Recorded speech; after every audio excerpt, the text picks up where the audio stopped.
So, that I think we'll just go ahead and let's go around and just do our roll call, if we will. And let's start over here with Rory, his name and who you represent, and then we'll just kind of go around the room, and then we'll go online. And when we get there, you just turn on your camera at that point. So Rory? Sure. Roy Fallon, producer. Actually live in Lincoln County, just south of Sutherland, right next to Gerald Gentleman Station. Currently, our youngest of four, Zach is fourth generation. He runs the commercial operation now. He farms just about 8,000 acres of primarily popcorn. Morning, everybody. My name is Tatiana Davila. I think I know most of you in the room and on the call, but I'm the wellhead protection and water protection coordinator here at NDEE, and really excited to be working on water quality with you all. I am Tara Anderson. I'm the water quality standards coordinator, surface water quality standards coordinator for the department. I'm Laura Nangas. I'm a surf water protection and prevention educator. I'll be presenting in just a little bit, so I'll explain more about my role then. Morning, everybody. Dick Erman, Water Resources Coordinator for the Lower Class South NRD here in Lincoln. Andy Little, assistant professor in the School of Natural Resources and focus a lot on precision conservation. Katie Picard, water quality extension educator and a liaison with the Nebraska Department of Environment and Energy. Marty Stang, I'm with the City of Hastings. I'm the environmental director. Andy Kale, drinking water program here at NDE.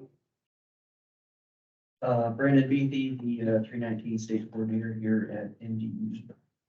Ryan Chapman, Lower Platte North NRD assistant manager.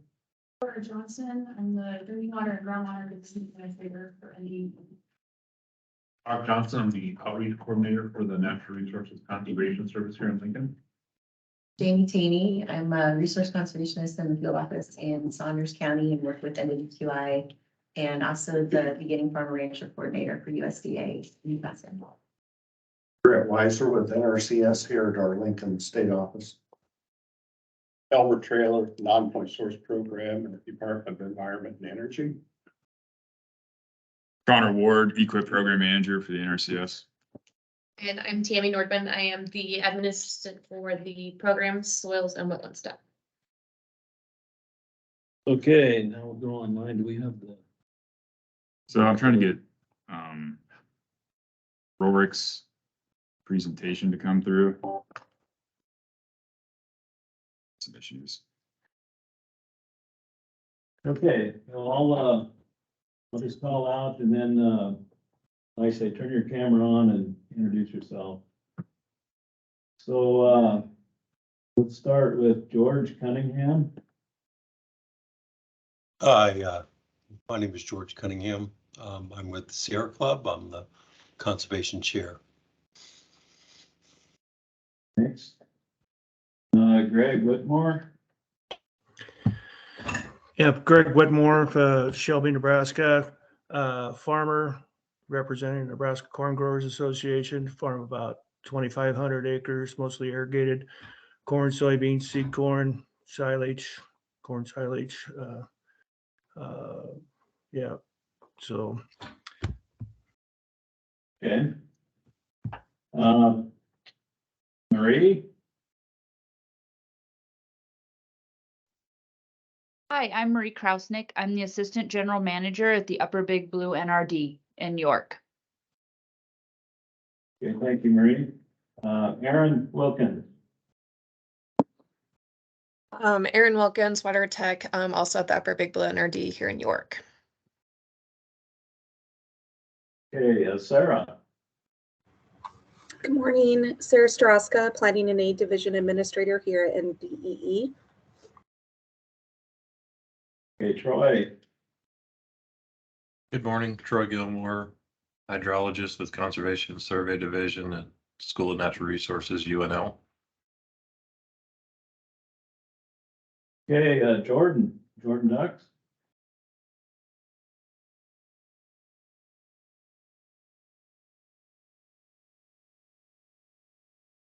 Jordan, if you're speaking, your microphone is muted.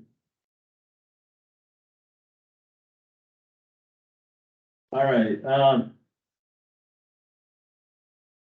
so Sam Cox. Hi, I'm Sam Caps with NEDNR. I'm actually on my way into the office after a medical call, so I'm not turning on my camera because I'm driving. Okay. Good. Aaron Hurd.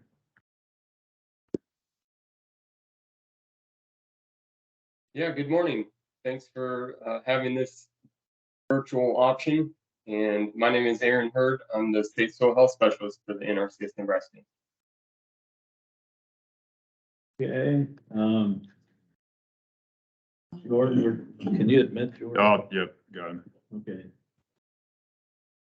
Okay, Jordan Dux, I don't know, I think we got you admitted to the meeting. There you are. Sorry about that. Jordan Dix, I'm the Senior Director of National Affairs with the Nebraska Farm Bureau Federation. Okay, welcome. Thank you. Did we miss anyone? Is anyone not, Come on. Ryan's on the phone. Did we get? Okay. Well, thank you, everybody. So, yeah, so the agenda today, Rourke's gonna give us some comments, opening, then I'm going to, kind of give an overview of source water protection and WQI. Tara's gonna, then, have a presentation on some of the water quality standard.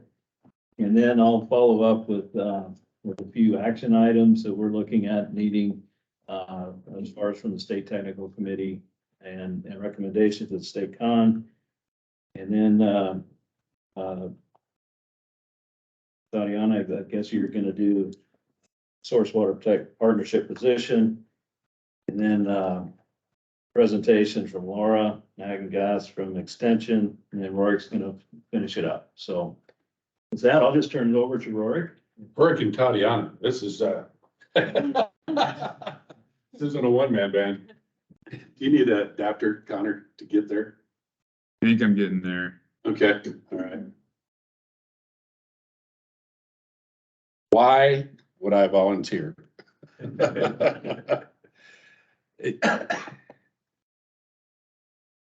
I've been in the water conversation about 20 years. I've been a part of the integrated management planning on the Platte from border to border on the Republican Basin with Colorado, Wyoming, or Colorado, Nebraska, and Kansas. And now, of course, with the South Platte conversation with Perkins County, there's just a lot gone on in the water world. So we are heavily dependent on groundwater where we are. We sit in 3 NRDs, the Twin Platte, the Middle Republican, and the Upper Republican. And for some time, we farmed in the Lower Republican as well too, just a piece. But we're facing the same issues in this room around quality as we were around quantity and the timing that it took with water for some time. But the biggest thing is taking the time to hear each other and be able to see each other through each other's eyes and then come to some solutions that made sense to both of us. And the consensus building was the first thing that came to me, and I was frustrated with it. I did not want to do it. Let's vote, let's get it on, let's move on. But what happened is many in the room left dissatisfied, or they just checked out of the room. They just sat, they came to the meeting to make sure they could report back. So one of the ideas that Tatiana and I have talked about is we get to a point where we need to hear everybody. We'll go to a consensus building. So if you're not familiar with that process, if you're good with it, it's thumbs up. If you're totally against it, it's thumbs down. And if you're sort of okay, it's thumbs over. And we will come back to you immediately if you're thumbs down and ask you what would it take to get you to move on, to move past where we are, the obstacles that you see within your own district, within your own partners, that you're the reason that you're here for. And so that is one process. That kind of the rules of engagement is we don't want to spend a lot of time and dissatisfy you and either A, you just show up to the next meeting because you need to be here. But secondly is, and I'm going to cover this is about an entirely different lattice work. You're going to see some quotes from Warren Buffett and Charlie Munger talking about agriculture and the lattice work that around disruption in agriculture. You've heard all the startups, all the outside influencers that we're basically attacked with every day about how you can do it better, some type of digital imagery, some type of data set that allows a producer to make better decisions in real time.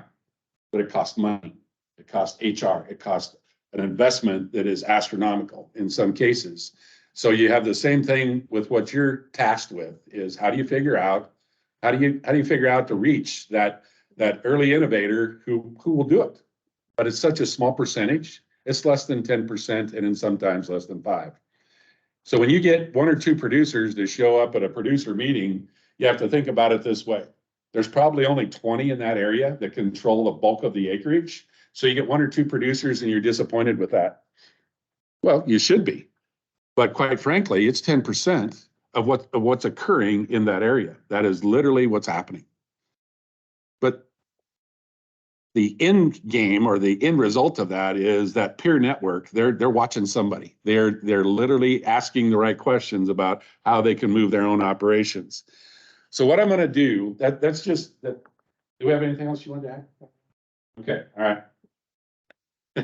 So can I click through or how am I going to have to do this? I'll just click it through. Okay, all right. Okay.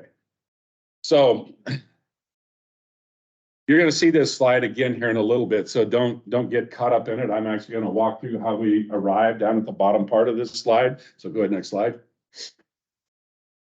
My grandparents in the 1940s. This is where I came from. Next slide. This is me, literally, and I was 3 years old. But look at the TV behind you. That's where I came from. That we had 2 channels, and it was only black and white.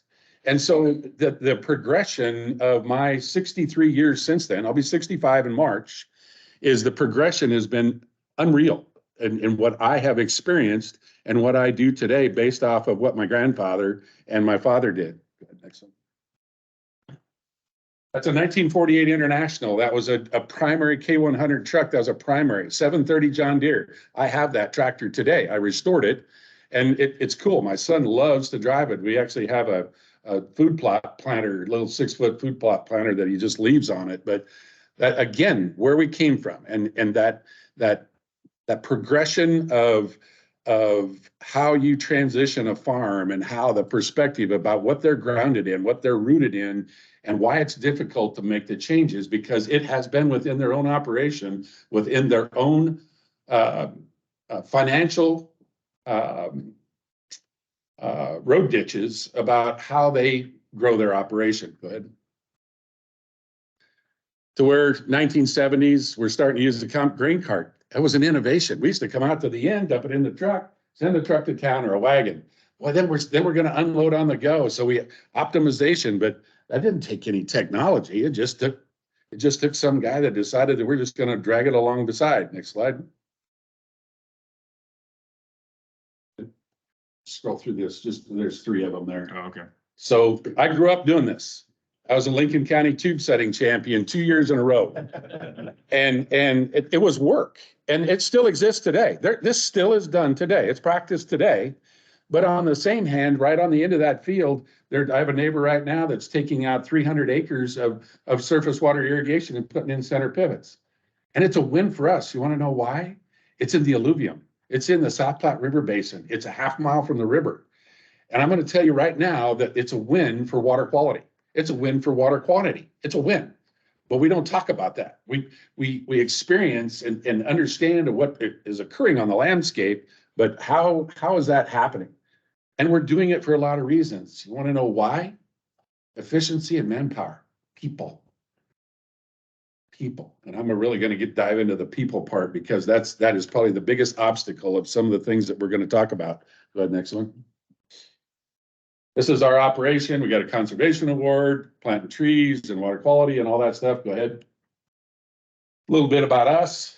And I try to do as much on Twitter and from the I'm very conservative in terms of what I talk about and keep it very non-political, but that is a place that I think we're missing even more of a presence is how do we interface with these young producers? Zach's 32 years old, running a $6 million operation. 32 years old, and he's risking 100% of that every day. So he has to have a very compelling structure and support network underneath of him to make sure that he's making the right decisions. Go ahead. You can read these real quickly, but I'm just going to scroll through these because all I'm doing is painting a picture here. So go ahead, next slide. Next slide. Slide. Why is it important? Is because the Sergo map from a long time ago is still the cornerstone of the decision processes that we make today. And all we've done is refine and define the variability inside those fields. And then it's choices with your trusted stakeholders about whether you want to make management decisions on a finer scale. So go ahead and roll through that. One more. This was one way. EM map, it still occurs today. Now they've got AEMs, the aerial AEMs, they're flying them. They're getting all kinds of interesting things about water holding capacity and infiltration rates. But what's the resolution of that? Those are questions that I didn't know how to ask, is how often and how good is that algorithm when they stitch those maps together? Next slide. So understanding those things, we had no clue. I'm not a soil scientist. I didn't even finish school. I have 1 year of college and I built a $25 million operation and then started to downsize because my family wasn't interested in farming out of 4 kids. And quite frankly, I was tired. I was really tired because I farmed all over the world in South Africa and Argentina, and I owned a orange grove in Belize. So I got to experience that kind of that cultural piece as well as the aspect of what it took to grow an operation, but really think about how do we continually look at the data and bring it into a real-time decision tool that made sense in real time. Next slide. Then you hooked in elevation. We didn't map that well, but today all of our georeferencing, all the GPS. So when we go through that field, we have a sub-meter resolution on elevation and slope. Next one.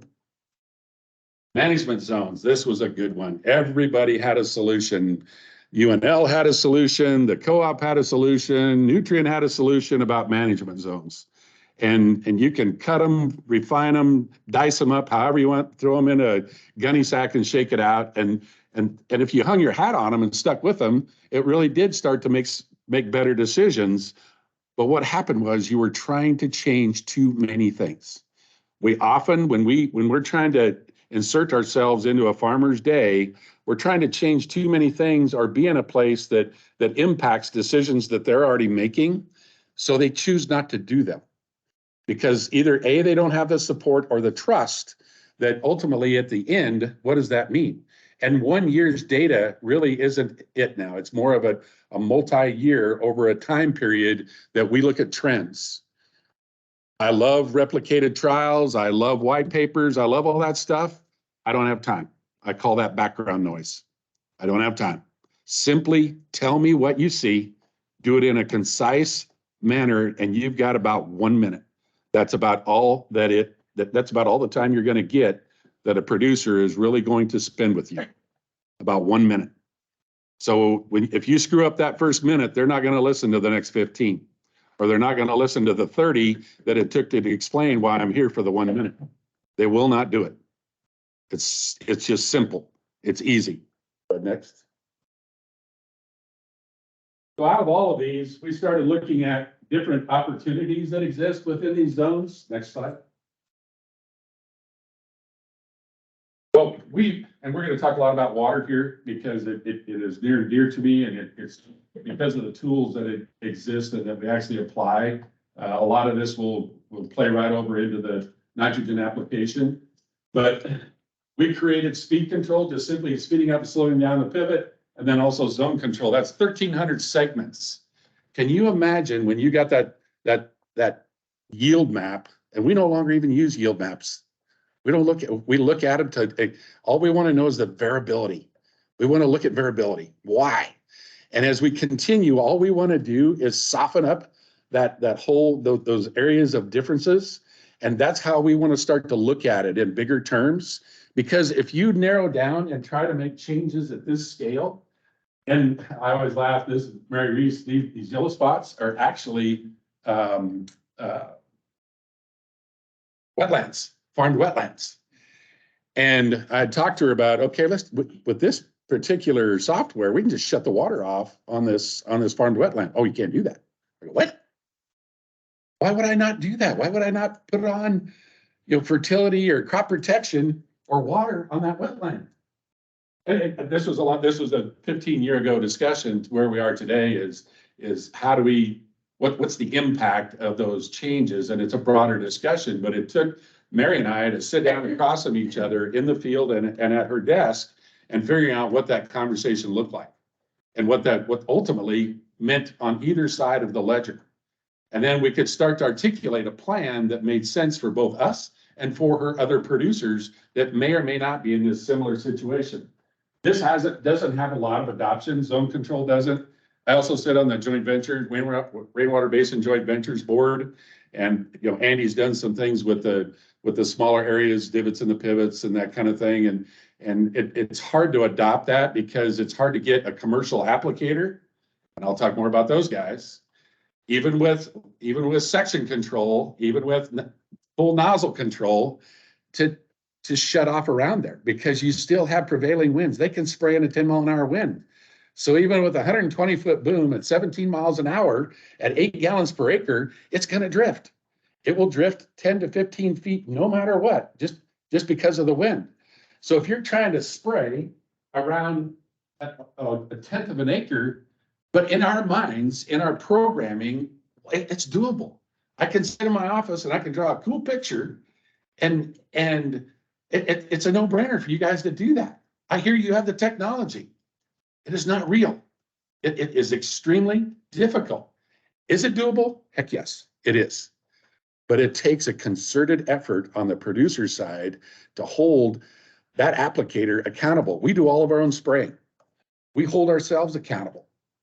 We have our own sprayer. We spray 100% because it's about timing, it's about integrity, and making sure that what we're trying to do meets the criteria, but it also helps our profitability. Next slide.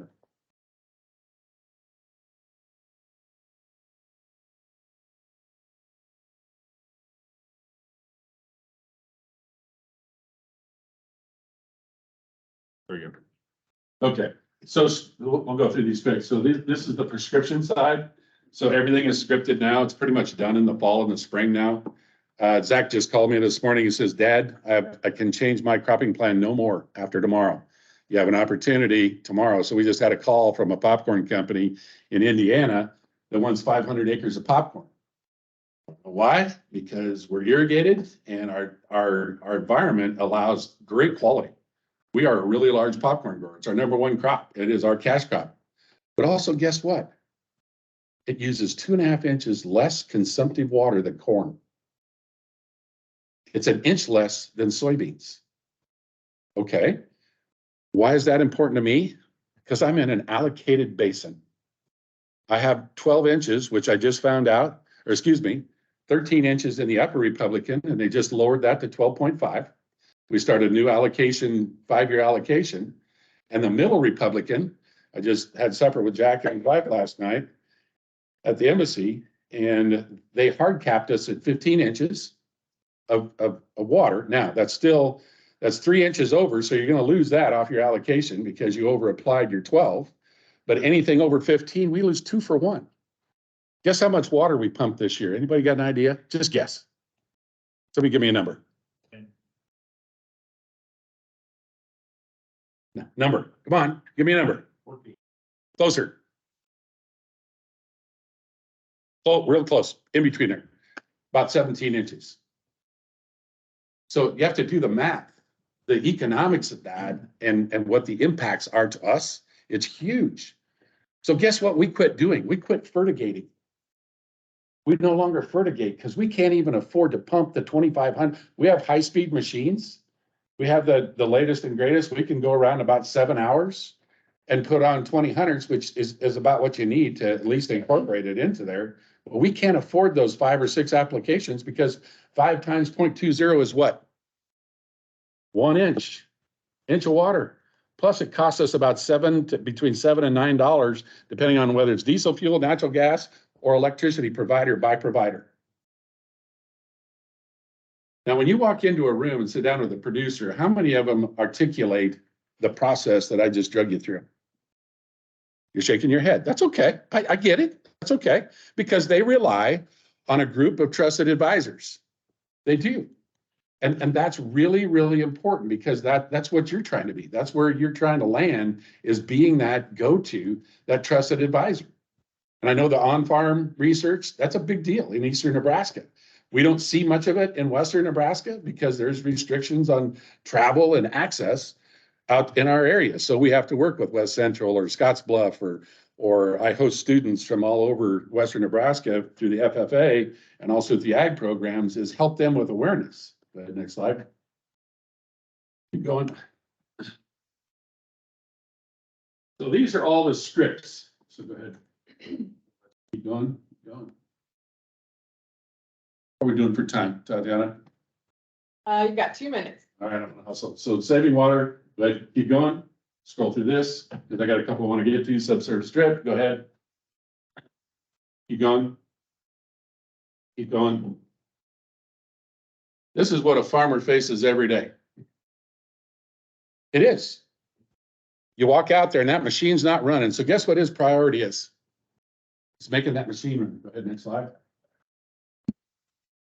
I find these little sayings, and it really, I like to pick on what I call you guys the watch builders, because I ask you what time it is all the time, but then you want to tell me what kind of programming and what it takes to get me to what time it is.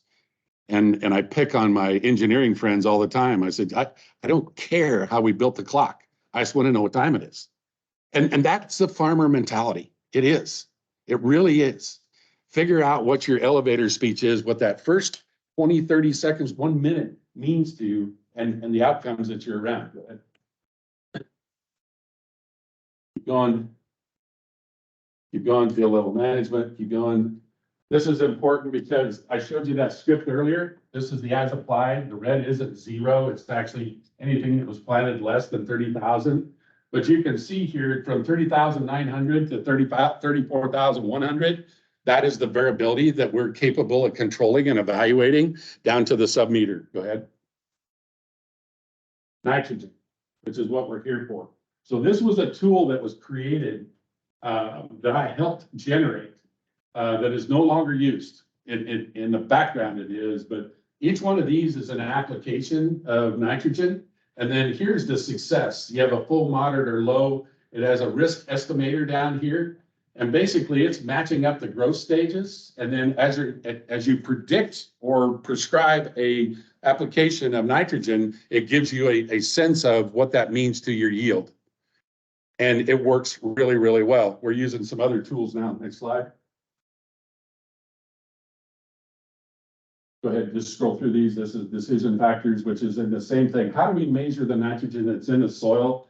At what crop stage, from the modeling and the sensory-based pieces of nitrogen, how do we make better decisions in real time? How much is it actually using?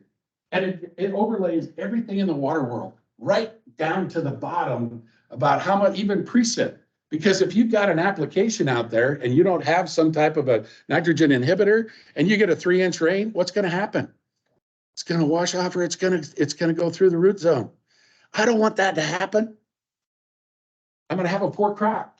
It overlays water to the T. So what have we been working on for years?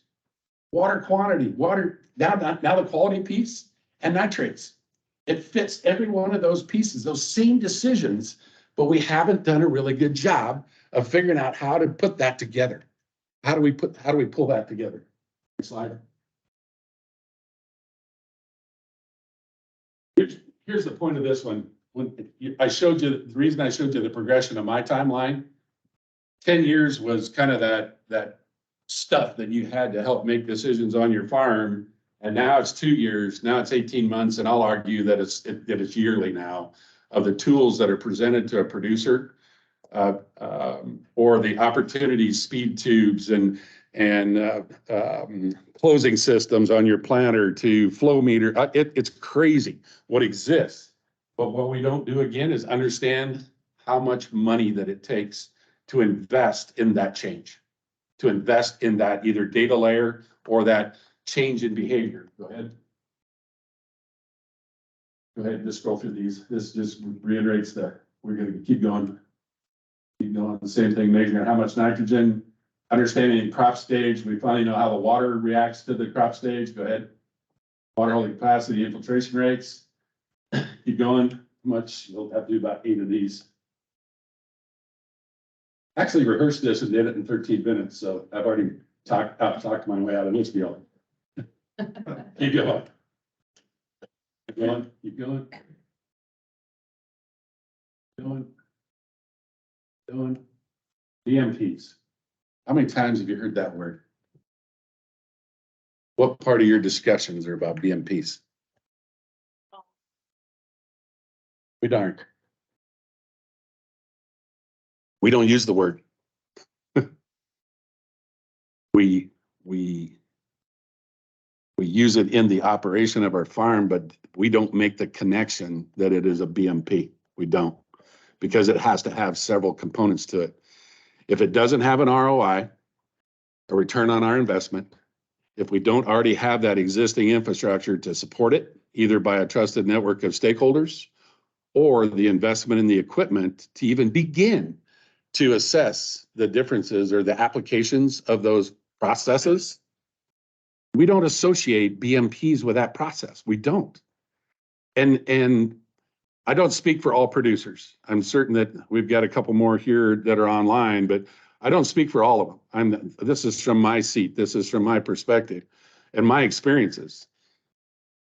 But what I've volunteered to do is help you figure out how we do this, how we make that connection, how we cross all of the regional differences and challenges, because in eastern Nebraska, where you get 35 plus inches of rain, guess how much we get?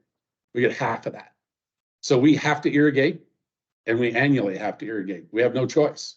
So we have to figure out how to be competitive, because we certainly don't want to irrigate if we don't have to.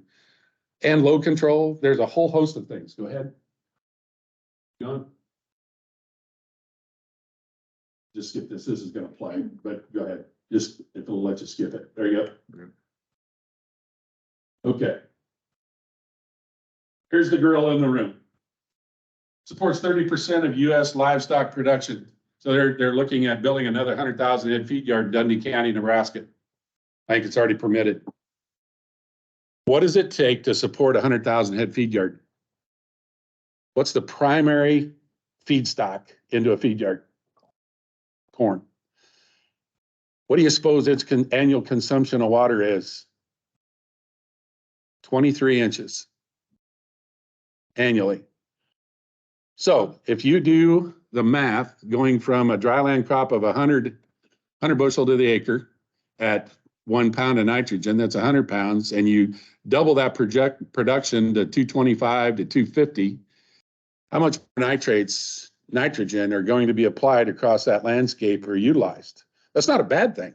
It's really about figuring out the utilization and putting the tools in their hands to make sure that we're the timing and that interface and understanding the growth stage and all the complexities that I'm trying to show you here that happen in a day's. Go ahead and scroll through a couple more of those, Connor. But the complexity inside that decision is what you're asking them for and what they don't take the time for. It isn't about respect. It's literally about asking them for a slice of their time. So that slide that I originally showed you, keep going, this is going to recap everything. So it's going to take all these tools, weather, field, equipment, scouting devices, on-site monitoring. We still probe by hand. We still ground truth. Go ahead. Water meters, you're in the center there. I was identified as a guy that didn't like meters. I never said that, but I did. But I wanted the data. I don't care about how we acquire it. I want the data. So it's the same thing with nitrogen side. We just spent $3,000 a row on our planter for the new flow meters that are basically made for the food industry. But do the math. It's a 36-row planter. Do the math. For 6 gallon of the acre application, that's about $4 a gallon. But we want to get it down to a less than a tenth of an ounce variability. And in fact, John Deere's now introduced that they're actually going to spray individual seeds. I'm just going, holy smokes, six inch spacing, and we can just inject that particular amount just around the seed as opposed to stringing it in the furrow and waiting for the rooting to get there. When? But what's it cost? What more importantly is how do you train?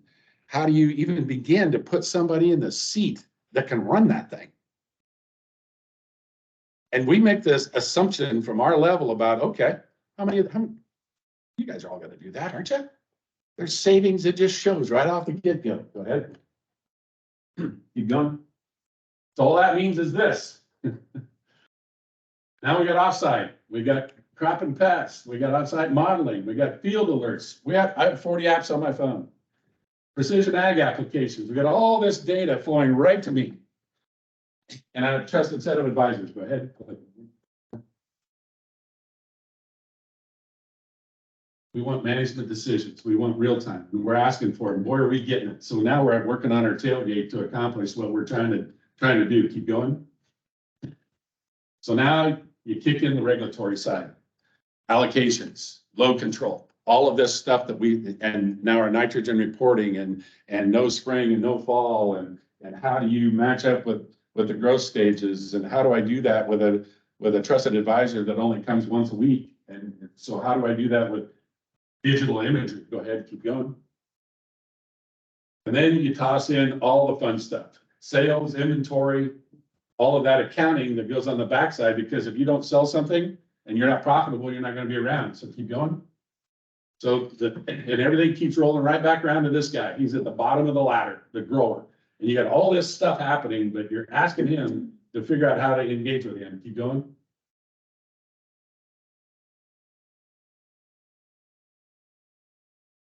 Yep, there you go. Keep going. There should be about 4 more. Who wants traceability? The consumer.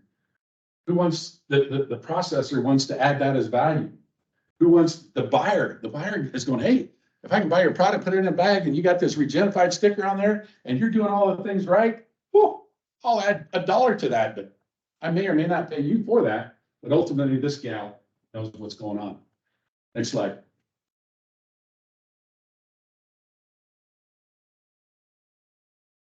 This is off of my Twitter account from Warren and Charlie, and I alluded to it earlier. Agriculture is not facing a lack of new products, but a lack of new frameworks. That lattice work of how you attach yourself to their day. So I just went through their day, and I'm going to ask you to think about how you can attach yourself to that day. Where do you see you can change or look at the opportunities that exist within your own places and how you do that? Adoption is still slow. It's still less than 10%. Even what I just showed you in the water world with meters and everything else, and the meter data, Jack was really excited. They're going to finish finally getting all of their meters in real time so that the producer has it. He was really excited. I believe that the problem with adoption is that we have created new technologies that rely on old frameworks. That institutional thinking that because we're charged with having to deliver a product, deliver a process, that someone within our institution decides about how that looks, and then you're charged with figuring out how to deliver that. Time, resources, money, all of that comes into play. This is hard to read, but soil health is crucial for food production. Here's how to better protect it. That is this puts into play maintaining healthy soils, food security, nutrition. We have got to take the social behavioral part of all of this, not just simply the fact that it's exceeding 10 parts per million and that there's challenges with that. It has as much to do with inside their own operations about how they intertwine what those conversations need to look like from your seat into what we're trying to do at the field level. It's a tall task. It is literally a tall ask, but it's doable. I wouldn't have stood up here if I didn't think it wasn't doable. It just, the change in thinking or the difference in how our thinking is ultimately where that all lands. I think there's one more after this one. Ah, I just took that picture off my back porch. So with all the snow, the pheasants were all up in our yard. I have a whole bunch of bird feeders, and of course the finches and the cardinals and all that. There's waste on the ground. All pheasants were coming up because there's nothing, they couldn't get to it. And he happened to be sitting right outside my garage. So I snapped that with my iPhone. Questions? That was a lot. And I apologize for running over. But questions, just anything top of mind, please, real quick. We'll just take a minute or two if you have some.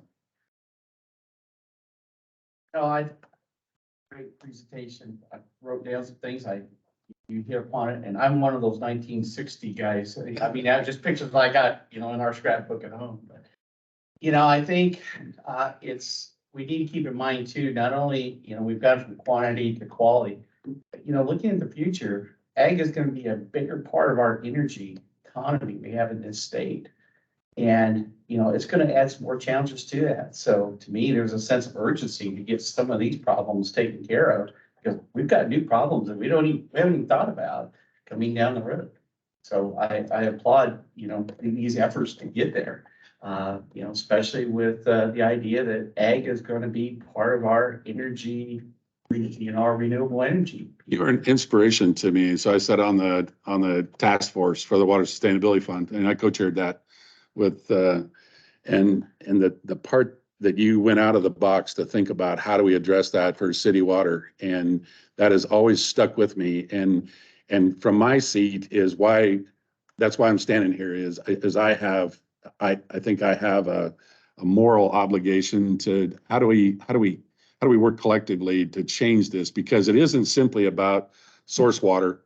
It is literally about what's occurring across the state. There are multiple NRDs that are challenged at this point about what's happening in their districts.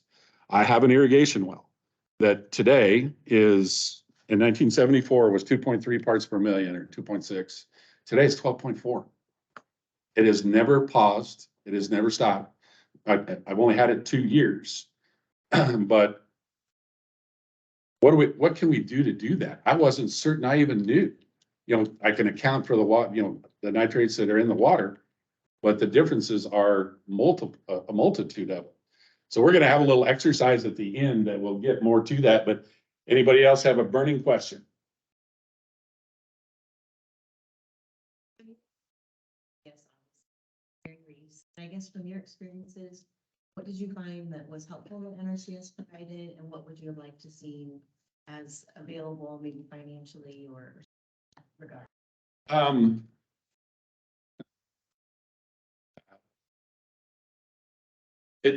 And I'm not hesitating because I'm trying to catch my words. It more has to do with is what I just walked you through there creates that challenge, that opportunity to you to insert yourself into that day, that week, or even that cropping season. And Mary didn't get that either, in particularly. She and I talked a lot about that, and how did we change that? And that was, but at that time, she had to get up and go to another meeting, or I had to get up and go out and plant or go fix a center pivot. And so the challenge is, to me, what we're in the room for is building that template of success. Is how do we build that engagement process that makes sense, and being respectful of not only your knowledge and your process that you have to go through and report to, but also from the flip side of that is not put a producer in a place that it's a contingent liability, because that's how we perceive some of those government relationships, is that is a liability on our operation, is that there's some type of reporting or some type of something happens if we don't comply, or there's not flexibility.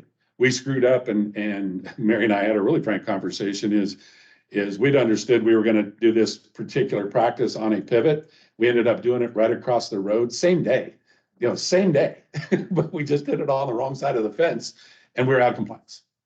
And there was committee wise, we kind of fought the good fight, but it was our fault. Literally, it was our fault.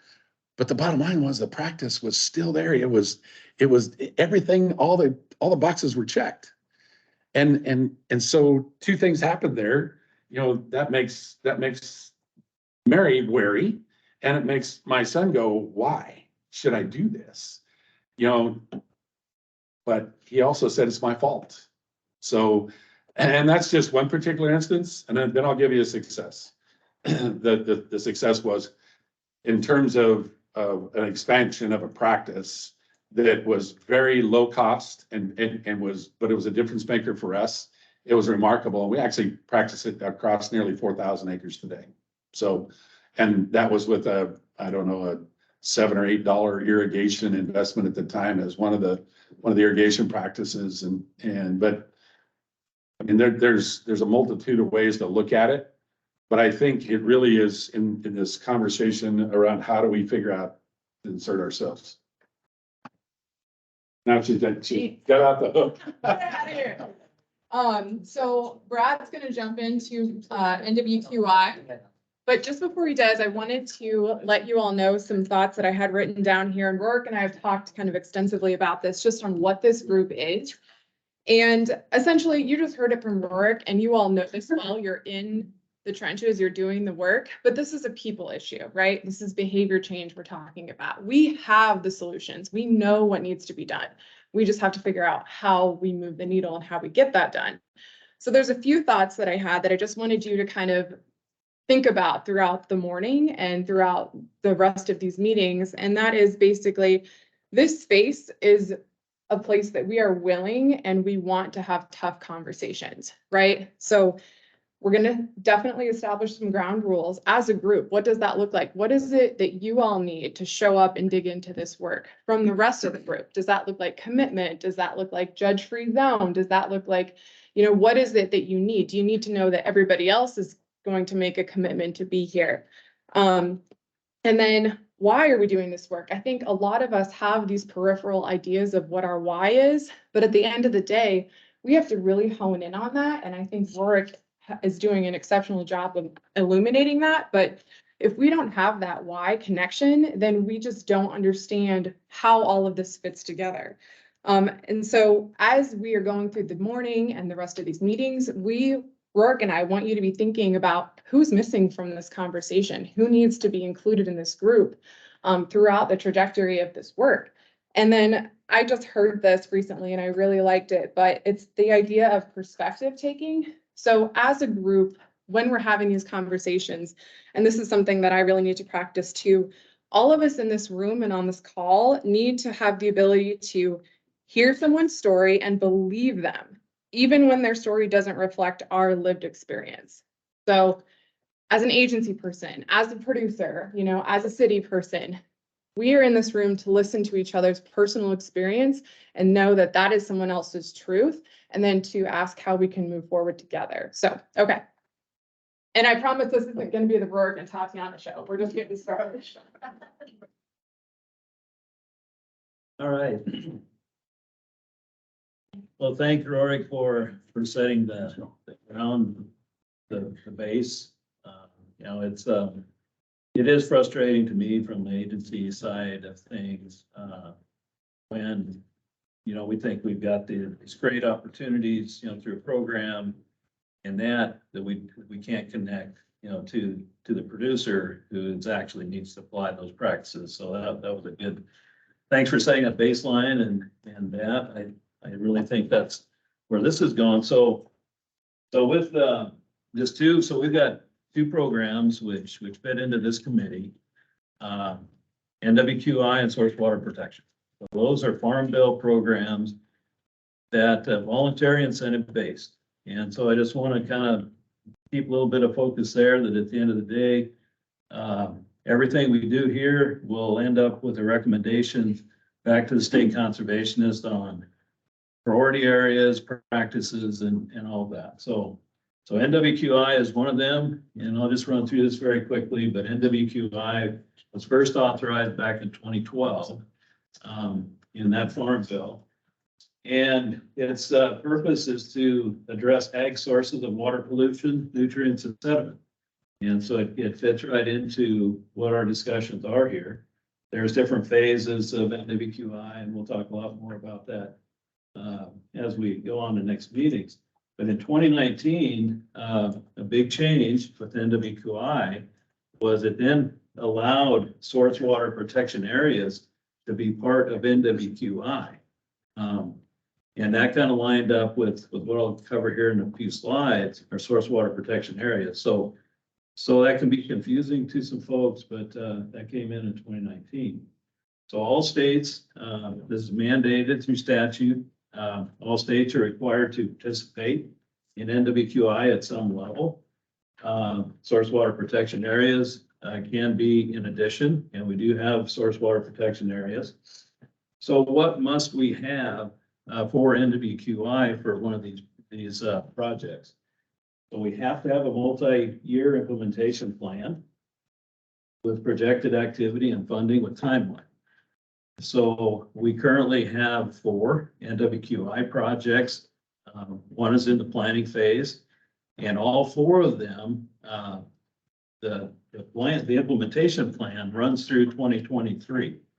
So that's a task that we have to do, is update those implementation plans if we're going to continue with those.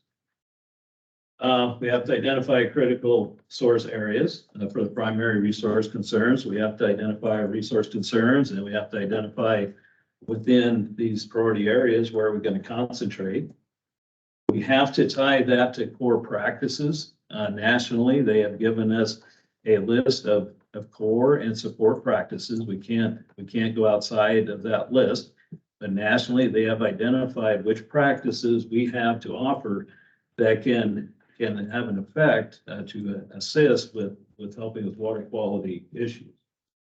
We have to have an outreach plan for those watersheds which are in the planning phase. So I don't believe we have an outreach plan for Walnut Creek. That's one thing we have to work on. We have to document water quality resource concerns. And there's a lot of data within this room and agencies that we can document that. And then the frustrating part, there it is. So we have to demonstrate sufficient technical capacity and producer interest. And I think that's the stalling point that we're at right now with our NWQI is producer interest. If we have to document that there are enough producers who are willing to apply these practices in order to continue with an NWQI project. And so we have to document that. And then the technical capacity. Well, who's got too much technical assistance in people? So, I mean, this takes time. Like Rory mentioned, at some point you got to come out and make a connection with the producer and talk to them and spend some time with them. So that takes people. So through just our agency, the NRCS side of this, NRCS gets 9% TA tied to the FA. So we are on USDA. It's on a performance-based budget, which sounds great to the public, right? If you're not going to get results, we're not going to give you any money. That sounds great, but so we get 9%. So on 1.2 million, that gives you one person. So we have one person. We're being funded through NRCS to cover all 4 of our NWQI project areas, and that's everybody's time. That's my time, that's field office time, and that. So the point is there, if we're relying on NRCS staff to make these successful, it's not going to happen. It probably isn't going to happen. Then we have to have a process for assessing progress. Are we making, what are we getting out of it? So real quickly, I think everybody's seen this, but these are the 4 NWQI areas that we currently have. We have the Brazil, and it's a source water protection area.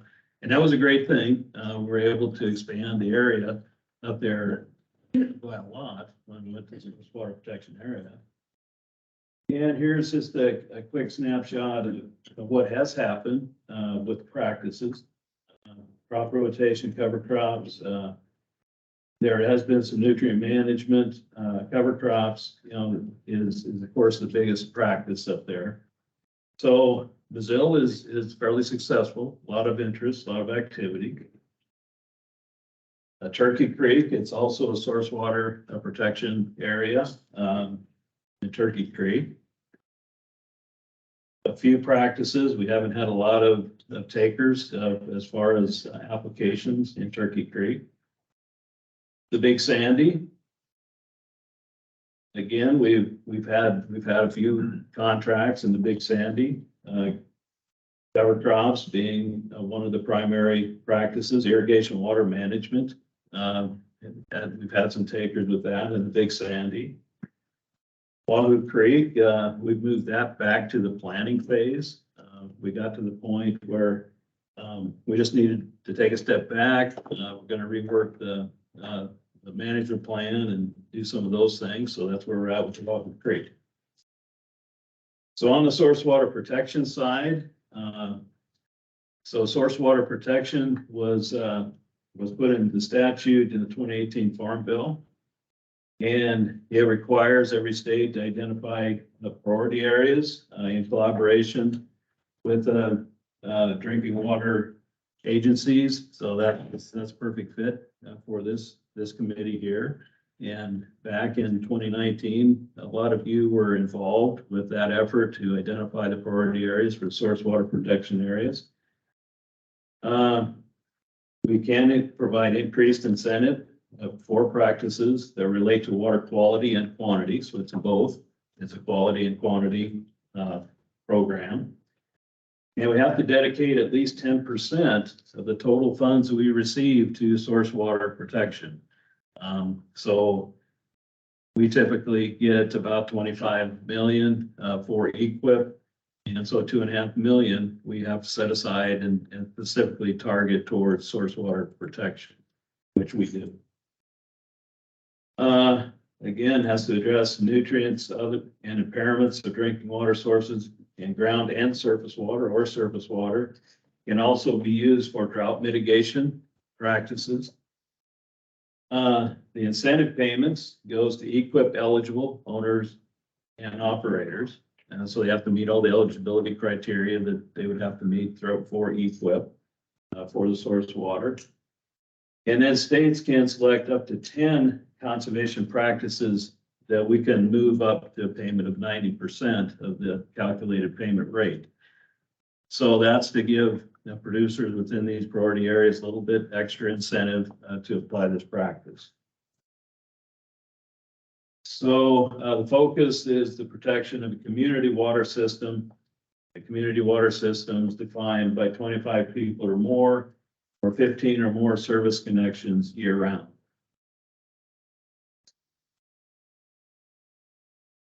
Groundwater management areas may be eligible to encompass several community water systems. So back in 2019, this was the priority area map. You've all seen this many times, but we can't identify more than 20% of the total acres in the state. So with this priority area maps, the red squares are the wellhead protection areas within the state. And I believe there's 500 and some wellhead protection areas in the state. And then also we included some NRD water quantity in phase 2 and 4 areas within the state as being medium. So an application in a high priority area gets funded first, and then if there's still funds, then we can go to the medium priority areas. So this represents about 8 million acres, which is eligible in Nebraska. So this is, we have to identify practices, and this is just a quick look at the practices which we have made eligible for source water protection. And then these would be the core practices, and then of course you can add support practices to this. So I mentioned that the increase of the payment rates up to 90% on some of the practices. We can go up to 10. Those which are starred here: conservation cover, crop rotation, field buff, field border, and those those are practices which we have increased the payment rate to at least 90%. And that applies when it's in a source water protection. So, this is just a snapshot of in 2022, where the funds went and the most popular practices. So by obligation, irrigation systems, micro irrigation, drip systems, we spent the most money on that. Sprinkler systems, center pivots, irrigation water management, those are all at the top of the list. They ring the bell, you know, it's water quality and water quantity and down the list. Hey, Brad, quick question, sprinkler systems, exactly.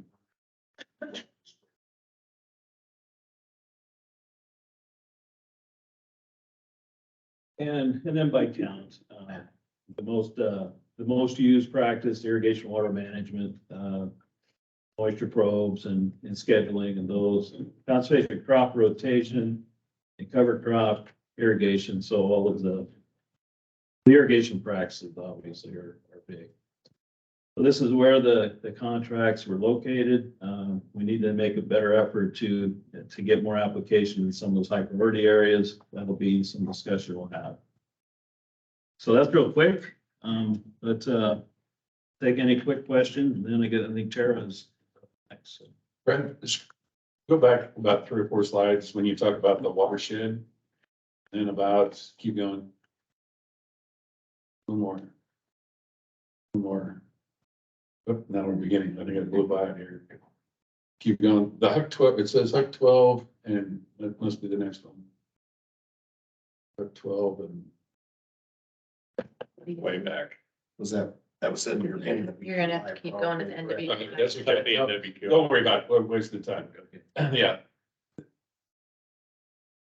I'm confused a little bit as a producer when you talk about the source water and that conversation is, but in the same sense, you put up a HUC 12, which is a significant footprint, and also kind of the watershed.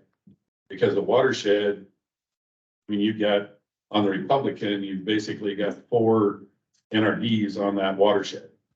So including Tri-Basin.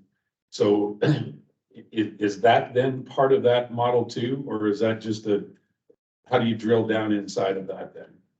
There is the challenge with NWQI. So NWQI, it's a partnership between USDA and EPA. And EPA actually, they monitor the success or the applications in that through some of their databases. So originally, it was limited to HUC 12s because they wanted results. You know, that's the results. And if you get too large of a watershed, it's hard to measure the results.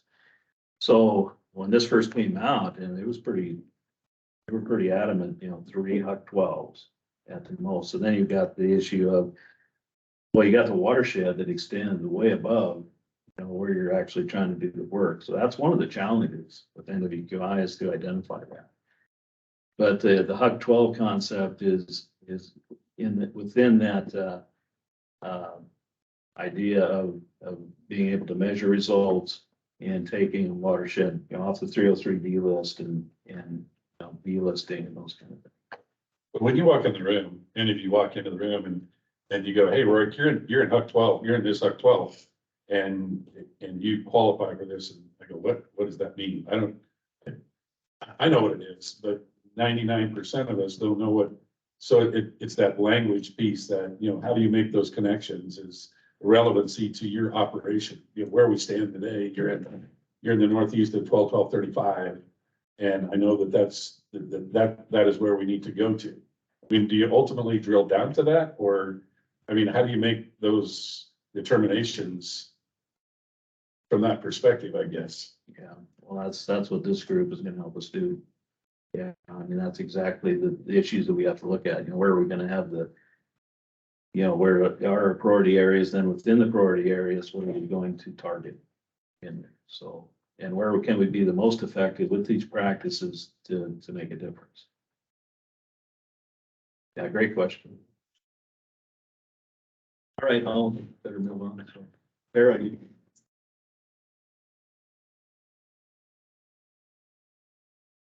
Get your full doctorate, Sarah.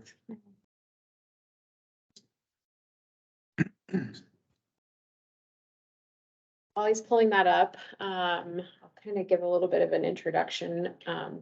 Again, I'm Tara Anderson, water quality standards for I coordinate water quality standards for the state. I've been in this position for about 3.5 years, and my background behind that, before that, I'm an aquatic ecologist. I did research on the Platte River, looking at shovelnose sturgeon. And so my background is in the water world, water quality and how it impacts aquatic life. And I recently went through this process of having to describe what my role in this agency is. And I realized through that process that water quality standards are the basis for all of the Clean Water Act programs that we have in the state. They set the goals, the water quality goals for the state. We use water quality standards to implement the regulatory processes, I guess, that we have to protect water quality. So we thought it would be a good idea to kind of lay the ground of what are our goals in the state for water quality, how we determine if we're meeting those goals, and then what do we do when we're not meeting those goals. So let's see here if I guess I'm pointing that direction.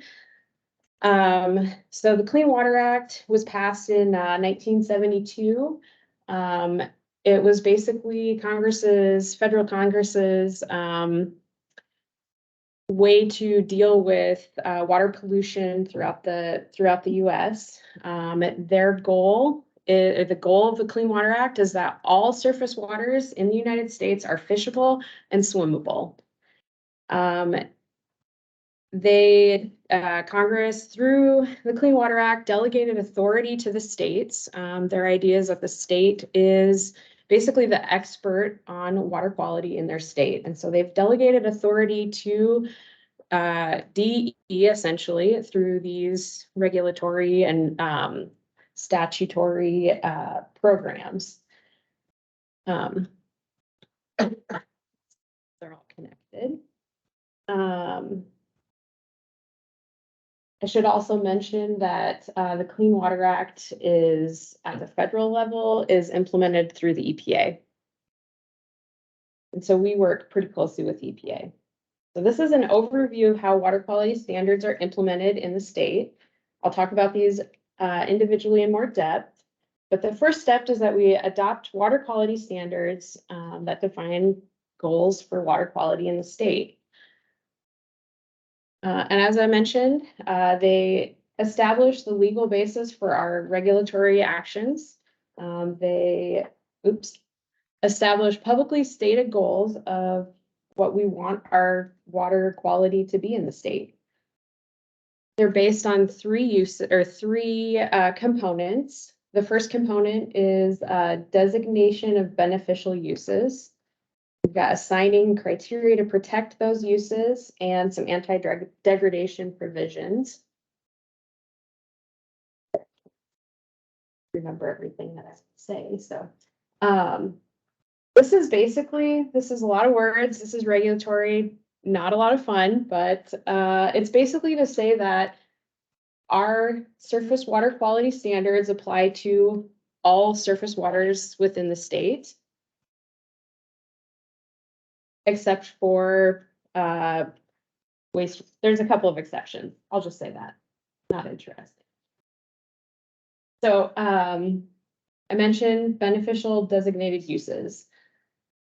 They are any productive use of surface water for which water quality is to be protected within the state. That means recreation. If a water body is designated as recreation, we would expect that people would be able to come into full body contact with the water body. Protection for aquatic life. And like I mentioned, these two designated uses are goals of the Clean Water Act. All waters should be fishable and swimmable. We also have egg water supply, public drinking water supply. So these are waters that provide drinking water for human consumption, industrial water supply, and aesthetics. So the next step, the next component of water quality standards is criteria, assigning criteria to protect each of the designated beneficial use. I'll just say here that we mostly rely on EPA to develop criteria. The criteria are based on science. They are there to, the number that is given would be the number at which if the, I'll just go to the next slide. There we go. So the first one I wanted to point out, these are to protect aquatic life. These are numeric criteria. In particular, that we'll talk about in a little bit, is atrazine. So these numbers here represent the number that we wouldn't expect to have an impact to the aquatic life. So atrazine is 12 micrograms per liter. If the samples come out that they're above 12 micrograms per liter, then it could have a detrimental effect to the aquatic life. E. coli is another example that we'll talk about in a little bit more detail. This criteria is to protect for the recreation designated use.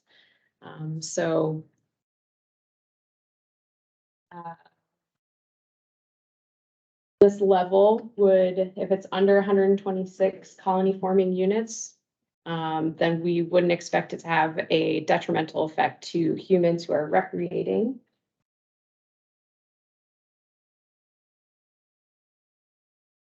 So we set our goals for water quality.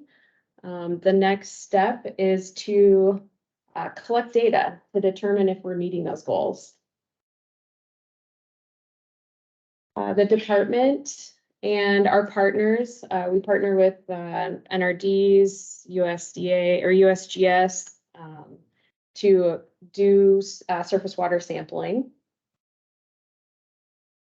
Our ambient stream monitoring has a network of 101 fixed locations statewide.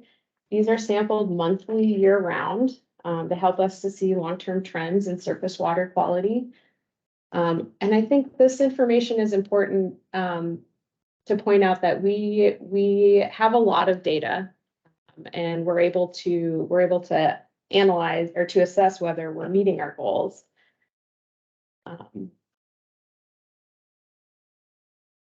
We also have an ambient lake monitoring program where we sample 30 lakes, May to September, similar water quality data that's taken there. We also have a basin rotation monitoring program. This helps us to sample more water bodies throughout the state by visiting each of the 13 major river basins on a 6-year rotating basin. Rotating basis. We also monitor we also have a biological monitoring program. So we look at fish and bugs to see whether the aquatic community is being impacted by water quality impairments. We have a public beach monitoring program where we sample 52 public beaches during the rec season. So that's May 1st through September 30th for E. coli and microcystin. Microcystin is a toxic byproduct from cyanobacteria, also known as harmful algae. Okay, so We collect or we get around 50,000 data points every year. And the next step after we get all of that is to analyze the data and determine whether we're meeting those criteria or whether we're meeting the goals of our that we've stated that we want our water quality to be. And we do that. We publish that every 2 years in a report called the Integrated Report. This is a really overwhelming thing to look at, so I thought I'd kind of go through and explain what it all means. So each water body that's designated is identified in the integrated report. This is showing the Lower Platte River section, and I'm looking at the Little Salt Creek here. Along the top, we have the designated uses that I mentioned: recreation, aquatic life, public drinking water. Next, so if you see an I, that means that that particular designated use is impaired. If it's blank, it means that that designated use does not exist for that water body. Like Little Salt Creek here is not designated as a recreation stream. In the impairments column, can you guys read that? In the impairments column, you'll see the listed reason for why it's impaired. So what water quality goal are we not meeting for that particular stream? And then if you see an S, I'm not sure if I circled the S. Nope. If, which is important. The S is important. S means supporting. That means that it's not impaired. It means that we have collected data. We have a designated use. We've collected data for that stream, and that it's great. The water quality supports that use. And then there are categories. Let's see, let me go back one. There's a 5. There's 1, 2, 3, 4, and 5. Those are the categories. That's the overall category, impairment category for that stream. 1 and 2, 1 means that it's fully supporting all of its designated uses. 2, it's supporting most of its designated uses, but we don't have data for everything. 3 means it hasn't been assessed. So that along West Oak Creek there that I've got circled, those are all designated uses, but we don't have data, so it's in category 3. Category 4, I'll go to 5. Category 5 means that it's impaired for something, that it's not supporting its designated uses. And then category 4 means that it's impaired, but we have a plan in place for how we're going to address that impairment. And this is a map of the 2020 integrated report, statewide map of the overall impairment designation for each designated water body. 1 and 2, like I said, the supporting, those are the blue segments and lakes. Category 3 are grayed out because we don't have data, we don't know. We have a lot of orange categories, but they're all the same. It's a type of plan that we have in place to address the impairment. So now we know which water bodies we're meeting or not meeting our water quality goals for in the state. So our plans at the agency, we can write total maximum daily loads, which is how much of it basically determines where pollutants are coming from. Is it coming from a point source? So is it coming from a discharger in the basin, or is it coming from non-point sources? And there's ways to kind of determine what non-point source it may be coming from. We also use 5 alts, which is incorporating the TMDL math essentially into an established plan, our water quality or a watershed management plan. So we have a willing partner who is planning to do, who would like to do BMPs or would like to do work with non-point source pollution sources to address those impairments. Won't talk too much about these, but the Clean Water Act has a pretty good system to deal with point sources. Any point source has to have a permit to discharge. We put limits in those discharge permits to ensure that they are not impacting water quality. What the Clean Water Act doesn't, or it actually specifically excludes, is we can't regulate non-point source pollution. We have no regulatory authority to do that. So the solution to that is our 319 grants. 319 grants are a non-point source management pollution program. This map right here shows where we have watershed management plans. Most of them are with our NRD partners. And then the stars are the stars. Drinking water protection.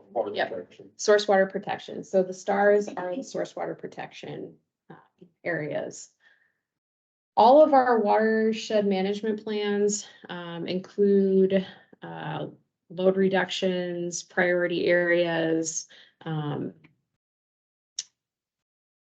different elements to address specific impairments that we have in the watersheds. Anybody from the 319 have anything to add to that? Practices, outreach. Practices, outreach, yep.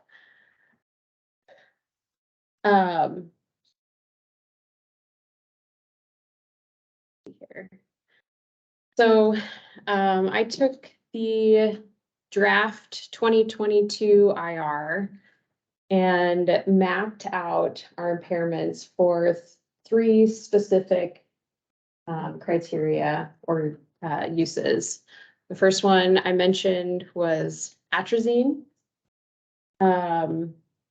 So the blue are streams that we have data for and they're supporting. They're not impaired for atrazine. The segments that are orange, we have data for, and they are impaired for the aquatic life use. There are 30 segments this IR cycle. I think in 2022 or 2020, we had 27 segments. So there's 3 more this year.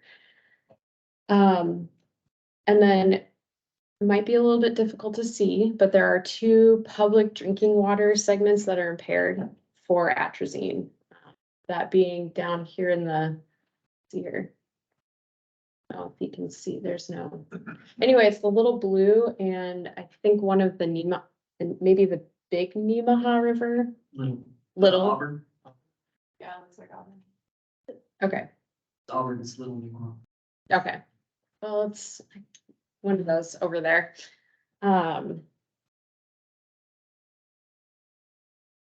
I guess I did kind of want to do a little segue of how I think our 319 program and NWQI work well together. We, I guess the framework is very similar in that you have to have a plan or you have to have an area of impairment.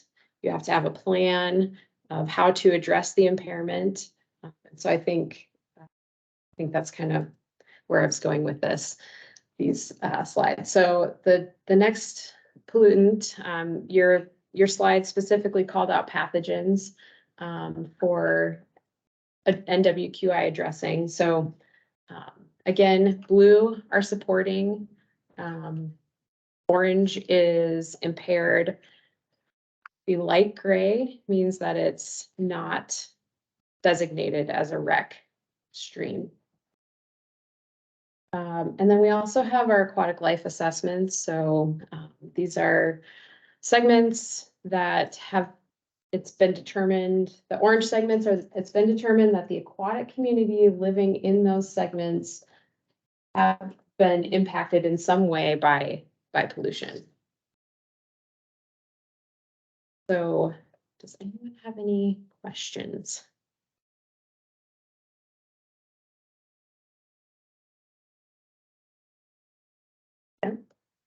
I think just, I guess one thing to keep in mind just for the group is that going to the next item on the agenda, talking about NWQI actions for fiscal year 24.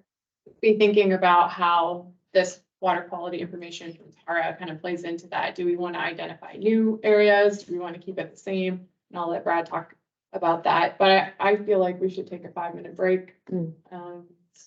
Okay. And we'll be back in just right before 10:40. How about that? 10:40. Like 8 minutes.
Oh.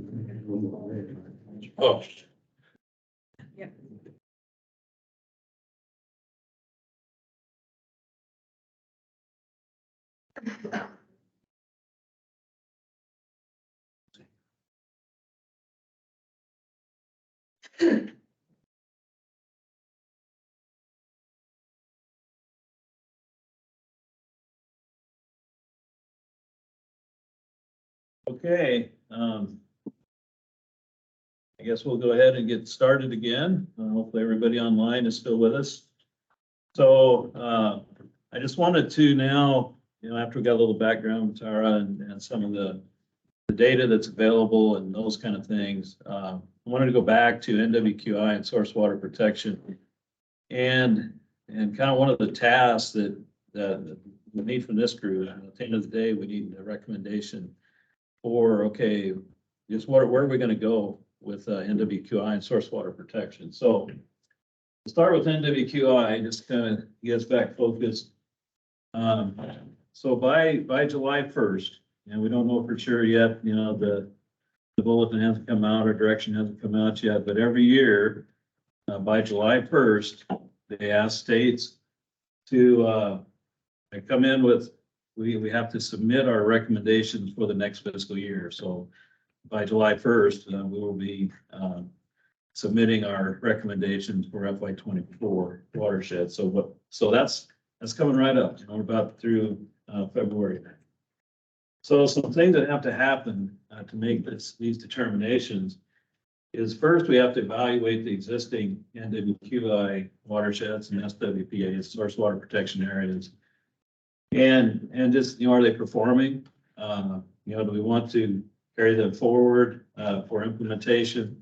We have to update the implementation plan. I mentioned earlier that all 4 of our NWQIs, the implementation plans go through 2023. So we have to take a look at those. First decision is, are we going to move forward? So, and then again, probably the big lift here is, are we going to request any new watersheds? I think I mentioned before that every state is required, expected to have at least 3 source water protection or NWQIs, and we meet that criteria. So, but we can have more. We can have more. There's a lot of factors. Do we need them and where, and staffing and all of that. We got to consider all that. Or we can request to withdraw current watersheds. If it has come to a point where there's no activity, the best case is it's been delisted and we have met our objectives within a watershed. That's the best case. And then, okay, we're done. We take it off the list. We move on to another watershed. So we can also then request new NWQI source water protection areas. We can convert an NWQI to a source water protection area, or just have a source water protection area. And then we have to select the core and supporting practices for each project. And so there's a lot that goes into that. What's the impairment? What practices do we have available that can affect a change? Can we just do cover crops and make a difference? Filter strips, irrigation water management, all of those things. So that we need that recommendation and input from this group. And okay, what practices do we need? And we can update our project areas, before July 1st. Say we update our practices, the boundaries, and the whole thing. So that's what's on the table for NWQI. I just want to get that on the table, that we will need a recommendation. Yeah. Brad, is it possible? And so when I see and try to understand how you identify these watersheds, and we don't have a metrics to help move this. I mean, you're asking, quite frankly, to figure out how, what kind of the next steps are. But would it be possible to, if we had a place that we wanted to figure out to develop a template of how to do this so that in subsequent years or even, you know, a development of a testing process, how many samples would help us to develop these watershed concepts? Is that doable to get the funding to do that where we don't know? But it would be in the sense of developing the process. Yeah, so a couple things I heard there. One, there is criteria available to it as to what qualifies for a project area. It has to be on the 303D listed there. It has to be an impairment. We have to have identified those impairments. Has to be a priority, for the state and those kind of things. And then to study, part of NWQI is we go into this planning phase, which is all of that you just mentioned. Planning phase, an outreach plan, and then all of that comes into play. What impairments do we have, and where are they, and that's a planning phase, and then when we get to the point where we've identified those impairments, we got a project that we can identify, the hot 12s and a boundary. Then we can request it to go to an implementation phase. And that's where we get the FA, the financial assistance, to fund the practices and those kind of things. So we can get some technical assistance funds just for the planning phase. But so if we're at that point, we say we think we've got some issues here, we could go in for a planning phase for watershed. And currently we can move back and forth on that. So we're famous as producers and landowners, just pick out what we think is relevant and what would benefit us the most. And so I'm privy to roughly 300,000 irrigated acres that fit into Tara's piece and even with some of your criteria. And I see a way that this group could develop a process that we could overlay the rest of the state in really starting to hone in on what is this growing concern or what is this growing capability without being punitive on the landowner or the grower at this point, but more about how do we make these bigger drafts, I guess, or bigger pictures. And that I just need help with that, because I think in terms of how we can get through this, we don't know what we don't know. What we just saw, you're looking at streams, you're looking at specific well sets. And I have 57 irrigation wells and I have 17 livestock wells and I have 3 domestic wells on our farm. And I said, I'm going to tell you right now, I have 0 sampling. I have not sampled those wells in my 39 years. I haven't. But yet, okay, so how do we figure out to incentivize a process? Because I don't know what I don't know at that point. Just this first well that we finally sampled a year ago, and it scared the crap out of me, quite frankly, is how do we think about doing that to help to redraw or to figure out what those implementations could look like. It's just that's what I pull out of this from my chair with my hat on. Yeah. So, Roy, what we've done historically for NWQI is we've matched that with areas where we have a 9-element watershed plan that's been drafted.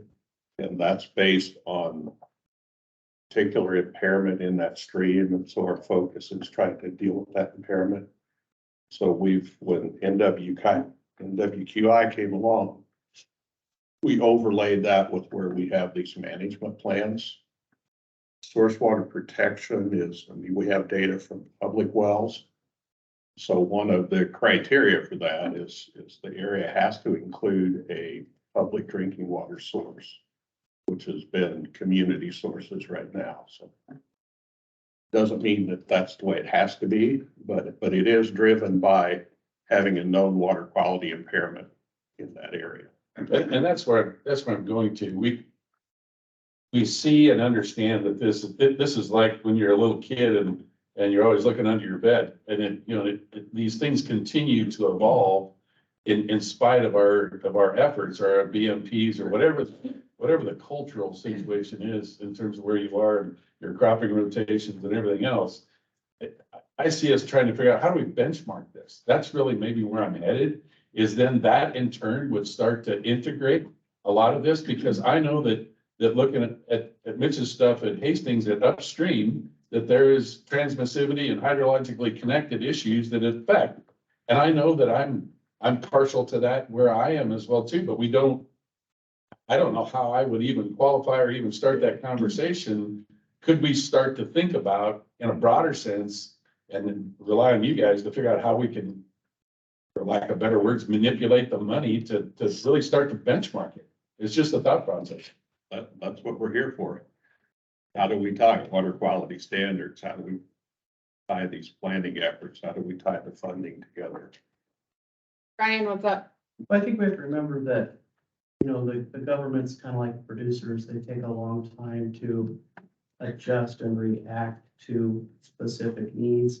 The Clean Water Act, as we heard, was based on surface water, and it really still is based on surface water. The integrated report that Nebraska did has a groundwater component in it. It's pretty unique to Nebraska compared to other states. So we're kind of on the cutting edge here in Nebraska and trying to look at groundwater and make groundwater quality work in a surface water quality framework. So it kind of works, but we're kind of on the lag end of that. And WQI, when it first came along, was all surface water. Now we're trying to smush groundwater into that. And, to your point of where the issues are and aren't in groundwater across the state, really has to do with what the NRDs are doing sampling. So yeah, there might not be good data out there. That usually depends on the NRDs. So Brad, I have a question, going off of that and the data. So my question for NRCS is, of the 4 NWQI areas that we have in the state, the evaluation of the status of these is yet to be done, or do we know the status of those? Like which ones are doing well or are getting conservation? A great question. So that's part of what we need to do now between now and July. The existing stats, so how are they performing? So I throw up, the reason I put up those charts of the practices was to show what we did in 22. So there's some activity out there, but part of the performance is, are we getting producers to participate in it? And that's part of it. But then the other part is, are we having any effect with the practices that we are applying? If the hot spot is here, but we're working on acres over here, it's success from the standpoint of we're applying practices, but maybe not in the right area. So we can do some of that analysis with what we have. We can show where the contracts are. I think we can even kind of get where the practices are located and those kind of things. So that's part of the evaluation, and the status. And so there's a lot involved there. Just take a look at the 4 we have. Are they being successful or not? And that includes all of that. So I don't know if that answered your question. Yeah, I guess just based on the little understanding that I have, it seems like we should get a handle on how those 4 NWQI areas are performing now before we think about requesting new watersheds. Thinking out loud. Right. And I mentioned the implementation plan. In those implementation plans, it identifies the impairments, it identifies the priority area, it identifies the practices that we're going to use and projection of what we anticipate as far as acres being treated and applied and all of that. And then we calculate or we estimate the number of dollars that it's going to take. So that's all part of evaluation, the existing status. And when we update those implementation plans, that'll all be part of that discussion. Yeah, Brad, you touched upon something that there's a little bit of gap in my understanding here. And you mentioned that, yes, you have an impairment, then you do some program to do that. Do you have a really good handle on what is causing the impairment? What is the source of the impairment? And the reason I ask that is because what you just said, you may have an area that has say groundwater contamination here, but it may be caused someplace else.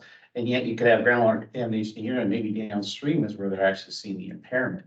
So really, when you look at your fourth line up there, you say for both groundwater and surface water, you could overlay those, but that doesn't really maybe tell you the entire picture. You really got to know that. So I guess by boiling that down to a simple question, do you feel like there's enough information to say you can identify the source of the impairment or what's causing that impairment and where it's located?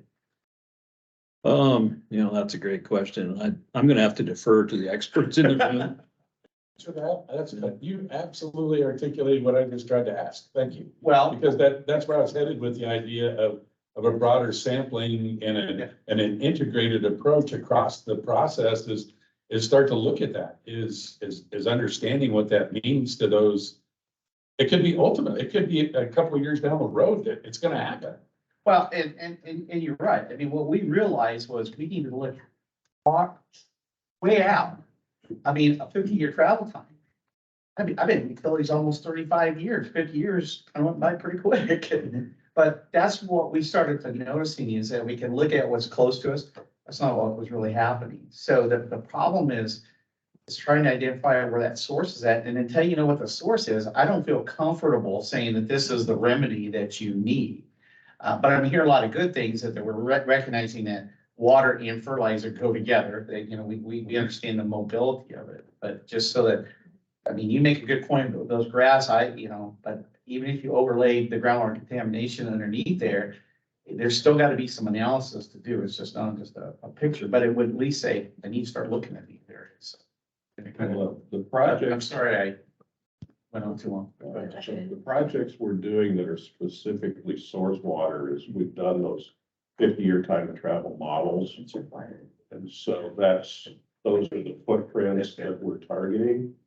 For surface water, what we've done is usually the data we have is those ambient sites, which are at the bottom of a very large watershed. And what we've done now is once we get a project in place, the component that we play is we're monitoring above and below the ground. So any tributaries coming in, we monitor those so that we know what's coming into that area. And we know what's going out the bottom, so we can kind of do the math and say, this is the impact that our practices in that footprint are having on that water quality. So what you're saying, Amber, is that part of doing a management plan is also gathering more data to see if those actions that you've taken are going to work. So, I mean, and that's good to know, because then you can say, well, I have a little less fear that I picked the wrong one, because at least I may learn, I may not fix it, but maybe I'll learn not to do that. And that's what has value, right? Yeah, we've really started doing that because, and I've always argued, I've been in this for 30 years, and I've always said, when I'm monitoring 30 miles away from where I'm putting practices in, I'm never going to see that needle move. Right. So that's this new monitoring that we've done that's project specific. We're trying to put sites right at the base to know what's coming out of that area of treating, and then key spots. I mean, it's just like every landfill we have coming in. If we don't put a monitoring well up front, we don't know what we got, right? Right.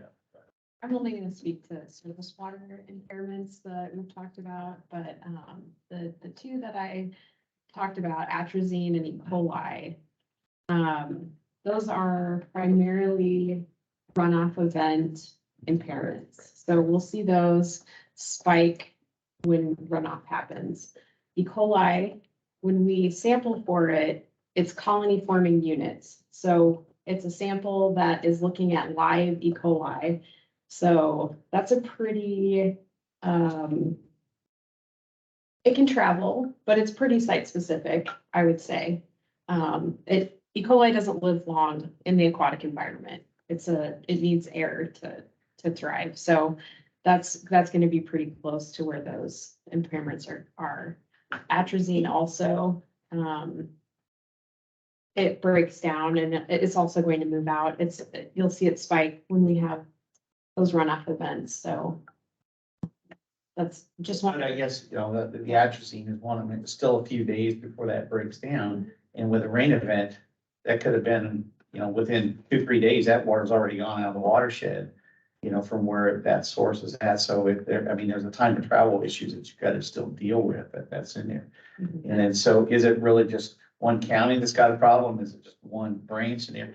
Until you get enough data points, you don't know, On all of Oh, this, yeah. it will be great. Yeah, but that's the problem. We never have enough data to do that. So you're answering part of my question is that's part of why you do these things. And I like your response, Albert, is that, well, part of it is you may not have all that source information, but doing what you're doing might get you there. That makes me feel better. So. And I would add that during the NWQI area planning process, so once you think you've had an area selected, they do go through, it's a land analysis, a driving analysis, and it's oftentimes a modeling analysis to say, these are the pollutants of interest and these are the pollutant sources. And so these hotspots are identified as you narrow down into a plan. Like I said, I didn't quite get it, but it seemed like we kind of jumped over that. I think it's a critical piece. And then that, to me, once you've done that, then it helps you understand what kind of programs and stuff that you might need. Well, they're not just randomly chosen. Well, no, I knew that.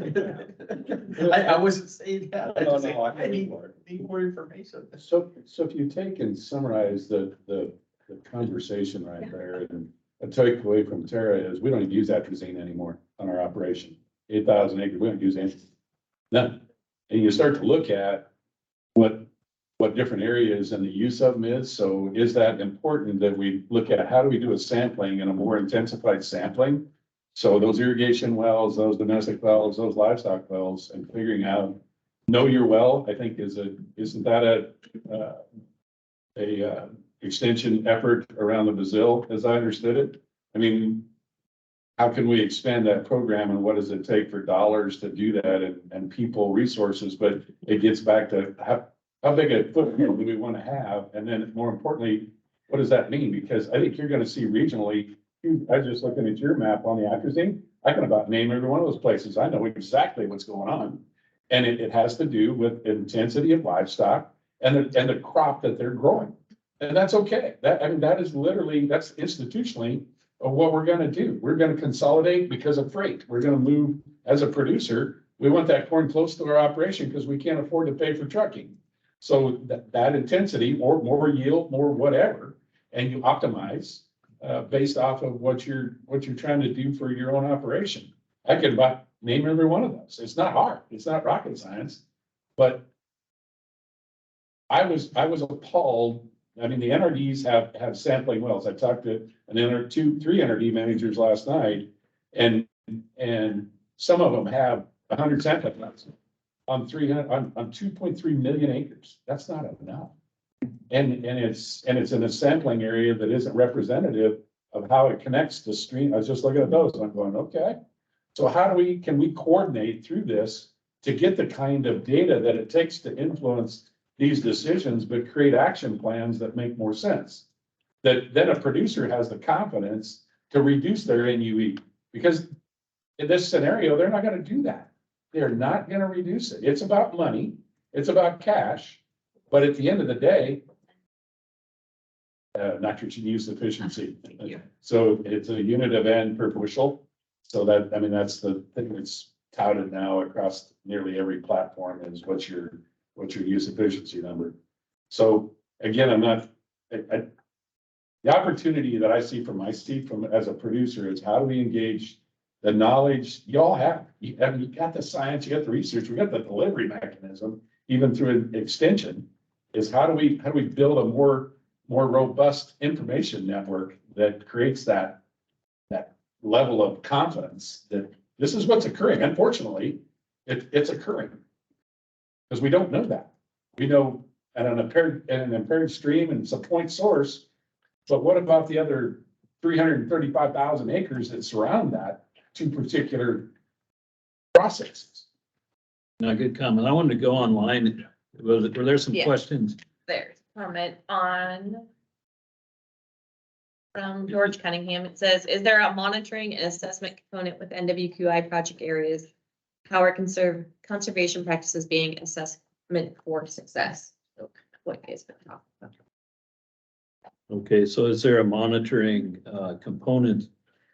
And I'll kick it off and then others can hop in.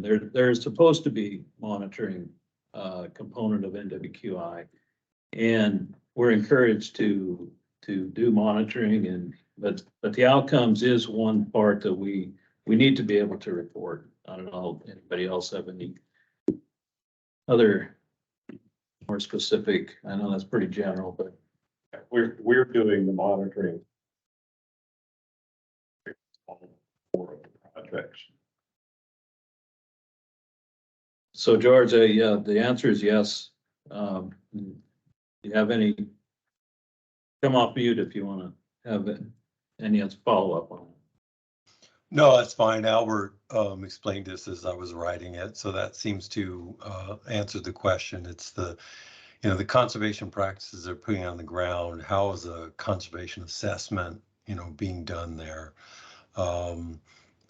There are conservation assessment programs out there for the other elements of NRCS. So I don't know if there was some sort of conservation assessment program built in to the NWQI here in Nebraska.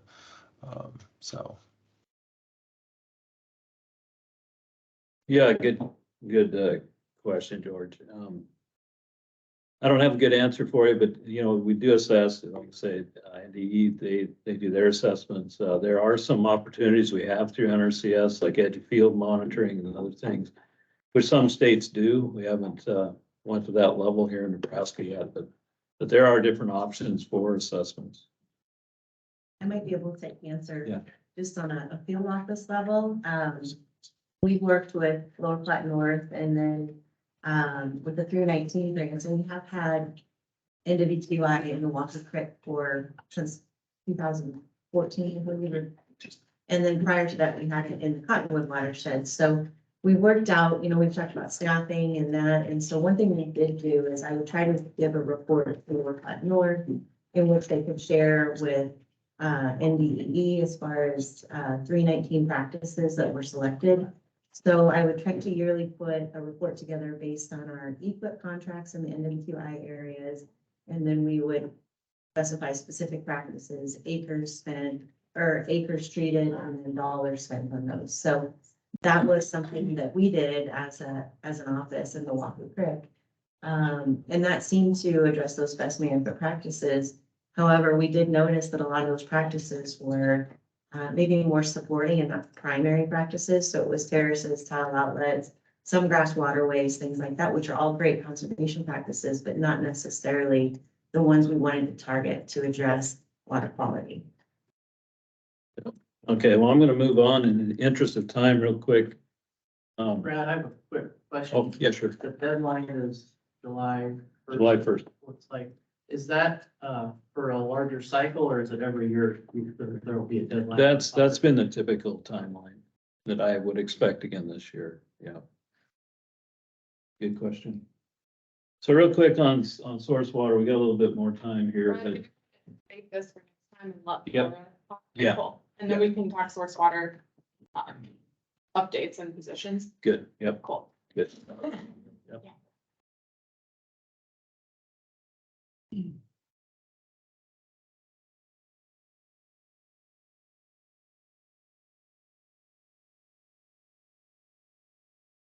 All right, while he's pulling up my slides, I want to introduce myself. I'm happy to be here today. I'm Laura Degengast. I'm a source water protection extension educator. Sorry about that. There's a little lag or something. It's up there. I was going to share this slide, but I'll just start. So I'm originally from Bloomfield, Nebraska, which is up in northeast Nebraska, a small little farm town.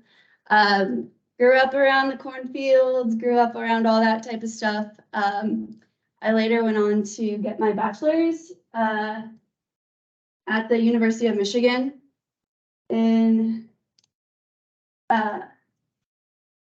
anthropology, and then I also studied gender and health. So I was interested in how does our identity impact our health? Okay, backing up just a bit. I currently work kind of between a lot of different entities. University of Nebraska Extension, in the School of Natural Resources, here at NDEE, also at University of Nebraska Medical Center, and then more specifically with the Water Climate Health Program. So the goal of me presenting today is for you guys to understand exactly what I do and how I can be of service to this group, to our communities who we're working with, and then also help protect the public's health, which is my main goal. But okay, going back, so I got my bachelor's in anthropology, interested in health as well. I went to UNMC to get my master's of public health, where I focused in policy and administration, but I also worked in environmental health with Dr. Jesse Bell for his water, climate, and health program, and that's really where I got into water quality and how is that impacting our human health. So as I'm getting into this a little bit, I want to explain more about extension first, because it's confusing, it's really big. So there are 10 extension program areas. You might be familiar with like 4-H, food and nutrition. I work in water integrated cropping systems, which is WICS. And within WICS, the goal is to, I'm going to read the second bullet, a place where interdisciplinary research teams can connect and ultimately mitigate water issues impacting the state. The WICS team is a group of technical experts in water and cropping systems to build collaborative relationships and foster engagement that addresses complex issues in ag production and also natural resource systems. So that's the overall goal of WICS. And then within WICS, there are 5 themes. So there's digital ag, integrated cropping systems, water quality, water quantity, and soil health. Some people are in between or in multiple of these themes. My main focus is in water quality because I'm interested in water quality and health. So across the entire state, there's something in extension called accountability regions. So we have WICS team members across, they cover different counties across our state. And some of them specialize in digital ag, some of them specialize in soil health. But regardless, they're kind of the go-to person for whatever counties they cover to be able to answer questions and help out in ag production and natural resource systems, which I showed in the previous slides of goals of WICS. There are also campus-based educators, which are what I am, your statewide educator. And some of those folks are right here. Katie Prakarik is a statewide educator. She's not in here anymore. But we kind of serve the whole state. So it's more of like an overall programming, and then we can specifically reach out to people covering counties to help implement our programs or something that we're trying to do. Let's say it's a high-risk area of nitrate. We want to work up in Northeast Nebraska. Okay, well, I know Amy Timmerman. She works in Brazil. I'll reach out to her and hopefully we can get a program going. So that's kind of just an example. Or vice versa. They will ask us, okay, I know you're a water quality person. We have these health issues. We're interested. How can you help us? So as I said, that's the overall WICS extension. And then there's the School of Natural Resources, which I work in. And these are just some examples of people within the School of Natural Resources. And there's educators, and then there's something else in extension called specialists. So Troy, I know he's on the call. He's a specialist. Andy Little is here too. He's a specialist. So the specialists are really more focused scientists. So like Matt Jokel, I don't know if you guys know him. He's a geologist, very, very smart and very into his geology. Same with Troy. He is a hydrologist. So if we have a question or we need some help, we have these specialists on hand. Or they're also they're like more involved too, but they're definitely like a go-to person for us if we need some help in geology. Like me, my background isn't really water, but these guys help out. And Katie and Carla, we're the extension educators in the School of Natural Resources. There's also educators in different schools across the campus as well. But this is just the example of where I'm placed. And of course, I'm also at NDE. My cubicle is in the 319 program, so I sit by Albert and Brandon whenever I come, and Katie. I'm helping out a lot with Tatiana and source water protection. That's in my name of my job. Working on some different outreach materials for some of Tatiana's programs, like the one up there. Just trying to help out with some outreach and awareness of some things that we're trying to accomplish here at NDEE. And I'll get more into that in just a little bit as well. So I also work with UNMC a lot. So that's where I went to grad school. I know about the resources there, some of their outreach, so like their social media communications people I work with. I know them where I have a network or have access to a network. I also live in Omaha, so like tomorrow I'm going to the College of Public Health to present. So examples like that, my relationship with them is really close. Another example, so I made this flyer. I don't know if you guys have seen it. It's really generalized of water quality and health. One of the first things I did in my job. But an example of this is a public health department and an NRG. They actually both asked me like within a day of each other, but they were like, can you guys translate this into Spanish? And people have requested this flyer in Spanish. And so I went to the UNMC, College of Public Health, and I was like, can I work with your translation services? Because they're used to translating public health material into a different language. Anyways, they're like, yeah, sure. So it's like I use some of my grant money to help like do things like this. So that's just an example of how I would work with the college, how I'm working with the College of Public Health as well. And then the Water, Climate, and Health program. This is where I worked in grad school with Desi Bell a lot. You guys probably know him, Megan as well, Ellie as well. And then this is Summer, I can't remember her last name. She's brand new. But she is a new communications and outreach coordinator for the Water, Climate, and Health program. She's related to DHHS as well, and in the CDC, she also has kind of a complex position. But she's been coming to me and asking for materials and really wants to help promote water quality and health within those spheres as well. So I'll be working with her a lot. She just started like a month or two ago. They just got funding for her position.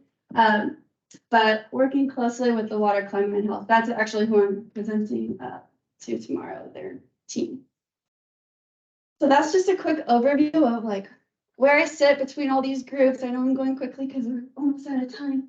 I want to talk about this a little bit. So yeah, this is I just wanted to show an example. And then like this is the flyer I made as well. Maybe you guys have seen it, promoting the reverse osmosis. So it's not something like I was directly involved in like creating this policy, but my job is like, how can we promote it in an accessible way? People have also asked to translate this into Spanish, or like, are there any versions of the tutorials in Spanish? And right now there's not, and so it's a little complicated, something that I'll try to promote within NDE, or try to get this like, try to stand up for the people who need it, really. So I just wanted to briefly talk about the Wellhead Protection Network. You guys are probably familiar with the Wellhead Protection Network used to be, but one of my goals is to get this going again. And so we are hosting our first event on March 31st. This was all just decided like last week, so we haven't really done much promotion. So if you haven't heard about it, you probably haven't. But it's gonna be March 31st. So how this day is gonna be set up is in the morning, we're gonna have a few speakers, and then in the afternoon, we're gonna go out and see Project Grow. So it's being held in York, Nebraska at the Upper Big Blue NRD. So in the morning, we're working with the water operators CEU person. His name is Mark or Matt. But he's going to help. We're going to be able to offer CEUs to water operators, and then we're also going to be offering CEUs for NRD staff. And then UNMC wanted to be involved. So they are generously providing lunch for us. And then I'm going to talk a little bit about public health and water quality for them. Well, and then also Nebraska Extension is going to be involved. Carol is talking about soil health. She's an extension person. I really wanted to bring together all these different groups. So this is kind of going to be my first event bringing in like NDAE since it's housed here, UNMC Extension, held at the NRD, bringing in some water operators, also the city, some city, he's not the city administrator, but he's someone who works for the city. He's going to talk about like the city's involvement in Project Grow.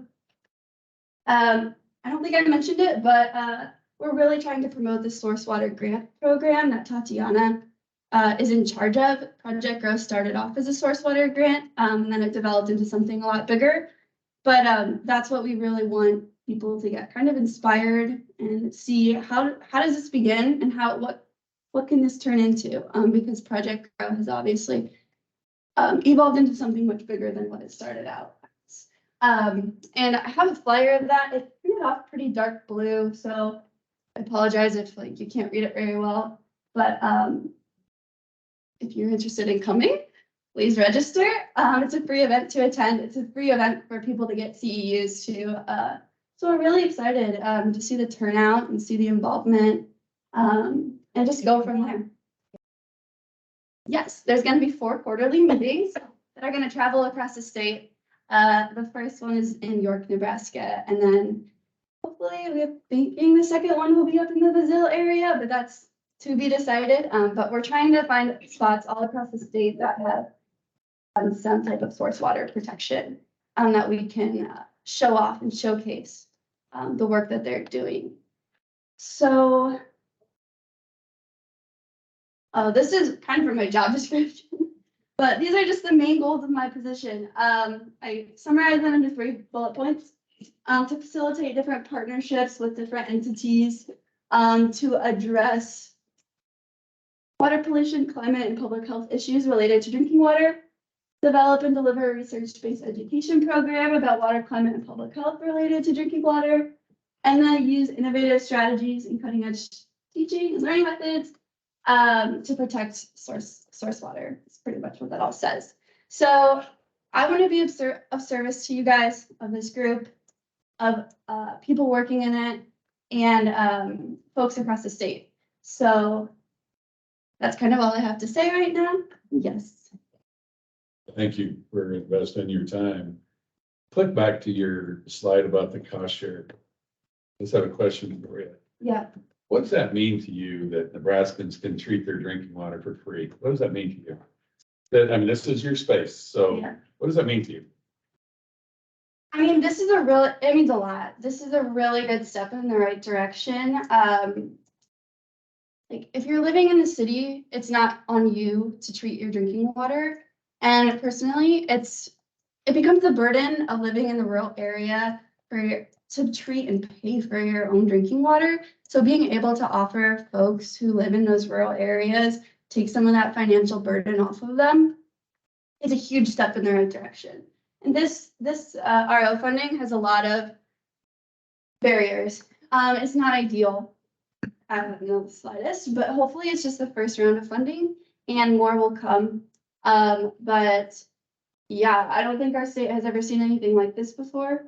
And getting folks to get these systems and get safe drinking water is my goal, and to protect their health. And so anything that can be free is. Follow up to that. This is the hard one. Why do we have to do this? Treat the drinking water? Mhm. Because of the research coming out about the impacts of human health. Even if folks aren't really as excited about it as I am, or as interested in all the small details of the research, we need people, and it's my duty, I feel like, as a public health guardian, to promote and protect people's health. And so it's like you can't function as a society without the health. It's like the bottom line of humanity. So that's my answer. We're the #1 irrigated state in the nation. #1. We have 63% of the Ogallala Aquifer under our protection or our borders. And historically, we've never had to think about when we walk over to an irrigation well and you stick your hand on an open discharge well and you get a drink, that there's ever a challenge. And so from my seat, it's a little different story. Is why are we spending money in those areas to do that? And are we asking the right questions and developing the template to rethink about agriculture, in particular row crop and also animal agriculture, and to some extent the municipals and turf and everybody's involved in this. To me, that's a black eye. To me, that's just from my seat, because I've never had to worry about that. That's when I talked about my sampling of my wells, and now all at once we're having to take millions of dollars and turn around and either develop rural water systems or put RO systems in. So the underlying portion of where I come from, it's okay. We got to do these things. It has to occur right now today. But are we really asking the right questions and developing the process behind it, that in the absence of this, where would this money be better spent, as opposed to a system that takes a tremendous amount of upkeep? It's not, you spend it the first time and you spend it the rest of your life. Yeah, I mean, this is a short-term solution, right? It's kind of like a quick fix.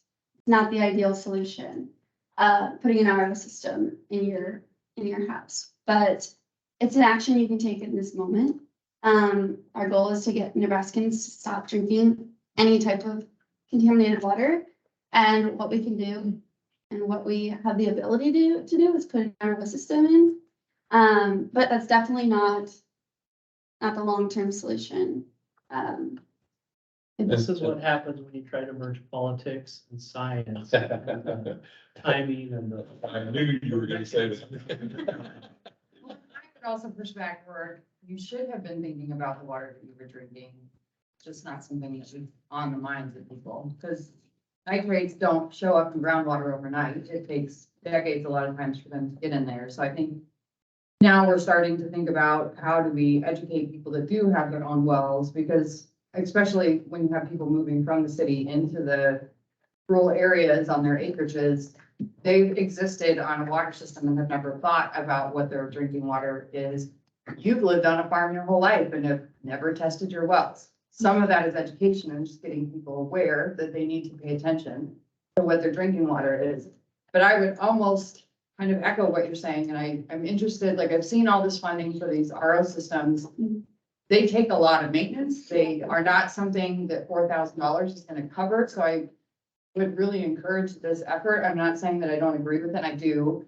But I think people should truly understand what it means to put an RO system in your house, what it's going to take to maintain it, and how are we going to help people that maybe, you know, a 75-year-old person that's on Social Security and a fixed income to continue maintaining the system, because if we don't, then you're dealing with a whole host of other contamination issues down the line. I mean, I think it's a, I wouldn't even say a short-term solution. I would say it's kind of bridging the gap, because even if we started dealing in every part of the state today, changing how we manage the land, it's going to take a lot of time for that to filter through the system and actually get the nitrates out of the ground. So a community has, and even the RO stuff that's going on with the public drinking water systems, how are our small towns that have no money going to maintain such a huge system that requires a lot of treatment? You have to have a whole different level of water operator that's maintaining that than most communities can handle.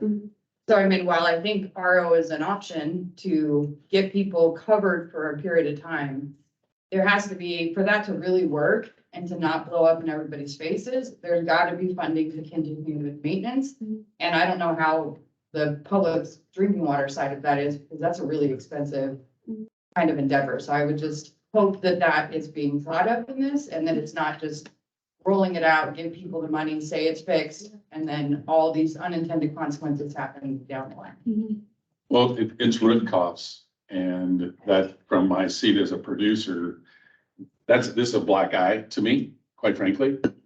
And, you know, how do we, there'll be an expectation someday about our involvement in that bigger picture. And that's why I keep asking about thinking about that bigger data set, that bigger, you know, what is occurring at the landscape as opposed to specific areas and specific measurements. How do we think outside the box and look at an evaluation process that we can all agree on that really starts to give us the bigger picture across it? Is that NRD by NRD? Is that by watershed? Is that by stream impair? I don't care. It doesn't matter to me. And thank you. I picked on you a little bit there. But the idea is, quite frankly, is step up out of this and how do we create a metrics that checks all the boxes here? I mean, we as producers are sitting there doing the same things that we've always done. And we'll get to that in a subsequent meeting, but the idea of the information and the horsepower that we have available through the resources that you guys have, I just want to help you get a deliverable. This is embarrassing to me that anyone has to worry about testing their water. Because the reason I brought that up is I didn't ever think I ever had to. Because I'm doing the right things, or I think I'm doing the right things.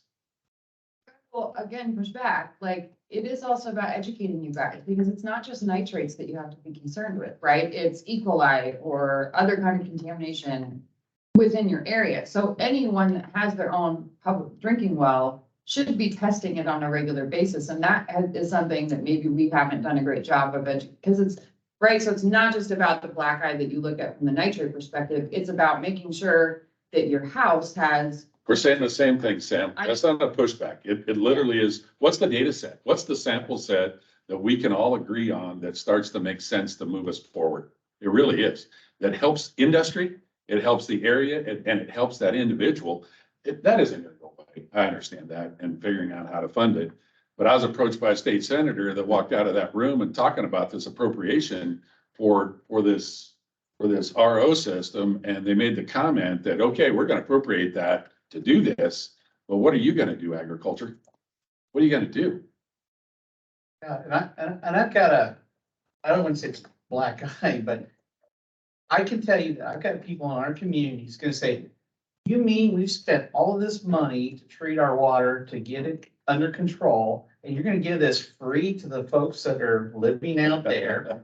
And you're saying that, well, if you live in town, you don't get this. And my question then would be, well, who's paying for that free? Because it's never free. Somebody's paying for it. So is it the taxpayers that are doing that? So then I've got people in town who's gonna say, well, we could just drill our own well. We'll just put our own unit in. So we'll just get off the water system. So I would be, I'm scared by that because they're not gonna just they're not gonna test for anything.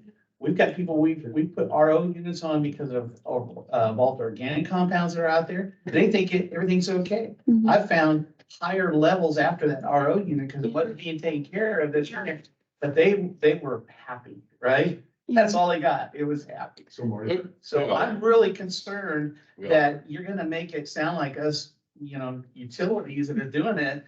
Geez, you mean you guys could have done this for free? Why am I paying $100 a month for water, you know? So Marty, if I live in Hastings, I can disconnect from public water system. No, you can't. You know, people are gonna say. No, but that's my problem. Yeah. Well, let's get 2 acres, then that's a little different. I know that some of you have a hard stop at 11:30. Thank you. I appreciate what you brought here. I would like to talk more about that sometime. And that is next step. So in terms of where we landed today, obviously we covered the priority items that we could, and there's still others that obviously need to be looked at and brought into play. But what we're going to ask is for the next meeting is kind of come back with your thoughts and some bullet points and even a one-pager that you think that how we see this evolving. Because it's tasked for Tatiana and I as well too, is how do we summarize and put together this effort in a way that makes the most sense, but we need your help. And we're going to continue to do this as a group, but the feedback that it is going to be important. It's really going to be important, but I think it's the process that that is available, we can throw the baby out literally with the bathwater in this deal, from my seat. I really believe that. Is that we're gonna create the lattice work that we're gonna attach the processes to and inherently pull all this stuff in. So that's, I'm trying to be respectful of time here, so. Question? What information do you need to, set your priority areas? By July 1. Yeah, you need it by July 1, but what information do you need? Do you need just the hot 12 names or? No. That's what I thought. So, I mean, at the end of the day, I need a map. Mhm, I mean, basically, I need a map. mhm, I need to know which practices we're gonna fund. mhm. And we need to collectively agree that these are gonna be our priority areas, so then we can meet that July 1st deadline. And there's a lot of work that goes into that, so. So I'm thinking we need to know by June 1st, so we have that done. But yeah, I just need to know, my part of this whole thing is easy. We request the priority areas, they get approved, they give us funding, we have a sign up, everybody comes in and applies, they apply the practices, we've solved the problem, and away we go. You're making it sound awful. So, yeah, that's utopia, but that's what I need. I just need to know, are we gonna move forward with these watersheds? We're gonna make changes to the boundaries, so map. I need a map, I need the practices, because we do a state resource assessment, which we will be requesting funds for each one of these project areas, and that will happen by July 1st. So that's what I. Brad, don't you need a commitment locally though, of people, resources commitment to be able to go out and spend these funds though in the future? That's part of the plan, yep. So if we can, we might have identified all of the impairments, we might have identified the areas. But if we can't connect and put in our request and an assurance that, yeah, we have the producers who are lined up, ready to apply the practices, it shouldn't get funded. So Brad, kind of a philosophical, maybe a little bit political question on that. I think Tatiana brought it up early that, should we be looking at new areas before we have, in fact, Rorik's comments about metrics and data and everything, before we have better data on the ones that we have now. What's your perspective on the balance between that? Is it more important to move the ball down the field in the places that we already have, or to identify new areas, or both? What's your Yeah, perspective? well, I think that's a collective decision. Honestly, we're not limited on how many areas we have. If we have an area, where there's interest, there's producer interest, there's momentum and that, maybe we go to a new area, keep what we have. And that, what we don't want to do, the thing that we get beat up on, is we request funds for an area and there's no interest and we return funds. That's fair. We get criticized pretty heavy on that, and we have to give back the TA with the effort. And so that's a problem with staffing. You try to staff up based on this and then you don't implement that. We're performance-based budget. And so that's an issue. But I think that collectively, that's a good discussion to have. But we go to a new one and just try to, baby these other ones along and get them up to speed. I think that's okay. But that's part of what we need to know by July 1st. When you talk about producers, when you all, and Tara, I'll pick on you, anybody has to get going. We kind of put the hard stuff here, but I'm gonna pick on Tara. When you talk to a producer, how many producers have you talked to in the last year? I don't. Okay. I write regulations. Yeah. So, okay, no, that's fair. That's fair enough. But the idea, and why I'm asking that is the movement of that process to what Brad just, I didn't know you had to have producers first. Well, that's a heavy lift to find those guys or those young men and women that are interested in doing that, even identifying the areas. So that my idea around this of developing this template or this project, I guess, it's kind of out of sync with what is proposed here in terms of how do we build that developmental process. So we got to have producers, but we can't find them. But we got all these other expectations and we don't have producers and we still can't move forward. We got all this funding. We can't even have people unless we have producers. We can't identify producers unless we identify the areas better in terms of what's occurring at the landscape. Inside those irrigation wells, inside those livestock wells, inside those domestic wells, we got to figure that out. To me, just what I've heard you say today is we may miss an opportunity here. I would hope that wouldn't be the case. But in terms of, and I'm just listening from my producer hat, because that's an uphill lift. 90% of all the cropping plans are done.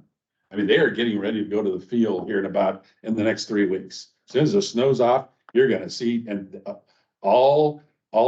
everything's off. There is no time to insert yourself into that life that I described there in terms of what their opportunities exist. That does not preclude us from developing a process that we can figure out how to flip this boat over and turn around that re-engagement factor. I really did. And I picked on you because I knew what you were going to say. So, and because Albert's got a different perspective, and so does Vincent, so does Brad, and how you connect with those, with that piece. But it goes back to the landowner. 80% of our farm is rented. And if I apply for a practice and it obligates that landowner and I don't communicate with them, or I'm the beneficiary of if I have to figure out how to show a beneficial interest to that landowner, I'm going to tell you right now, they don't want any part of it. They don't, especially if it obligates them, because most of our leases are 1 year, at the most 5, and the bulk of them are 3s. So 80% of the land on our farm has got to go through a whole different conversation piece about how we even apply for this kind of an interface. It's hard. It's difficult. It creates another layer of an acknowledgement of what we're trying to implement here. It's doable. I just want to figure out how that language, how I meet you guys where you are and help you develop that based off of your experiences and what that can look like. I'm actually excited about it. Well, with that, that's a perfect wrap up. I just want to say thank you so much to everybody for your time today. Rourke and I, as you can see, we have a lot. We have a lot to cover. We have a lot of deep diving to do. So many more conversations to come. Rourke and I are going to do a better job of keeping track of time. But should we bring a book? Yeah. Use it on Roy first. Exactly. But first of all, what Rourke was saying, come with your ideas next month. Concise ideas about how to move the needle.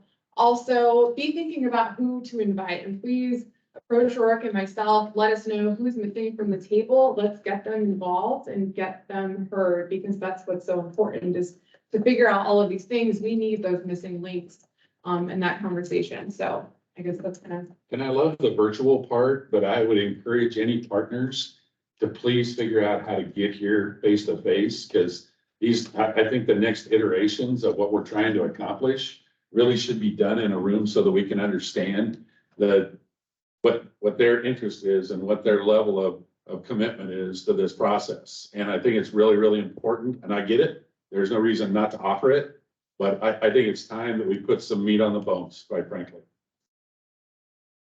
Thanks, everybody. Oh, Do you have a date? You don't have a date. Do we set one now, Cotton, or how do we do it? Probably best if you go with the pool. I think maybe you and Rory come up with some suggestions, then we can do a doodle poll. Give them back. Sounds good. Yeah, so we'll do the doodle, so. Are you doing these monthly then? They're gonna be monthly, for the foreseeable future, and then when the group feels like we have maybe a handle on things, or we have a structure for going forward, and that might look like working groups, that might look like, subsequent meetings or peripheral kind of groups, then we'll decide, but we feel like it's important to meet monthly right now. I was just gonna mention, because we had, in December, we had confirmed to do a small scale urban ag subcommittee meeting on Friday, the 24th in the same building. So I don't know if sometimes those overlap with individuals as part of the committee, so just throwing it out as a just talking point typically, yeah. Yes, absolutely. March 24th. So that was in the morning at 10 o'clock, but it could be earlier if need be, but then this could always be in the afternoon. But just throwing it out there. Thanks, yeah. Thank you. So maybe potentially March 24th, we'll look at. Okay, my birthday. All right, priority. Hey, yeah, priority. Think about who's not in the room or not online. Priority, please.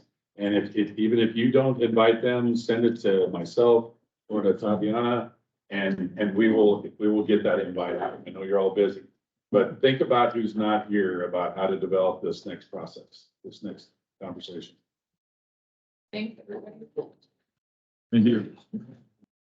Okay.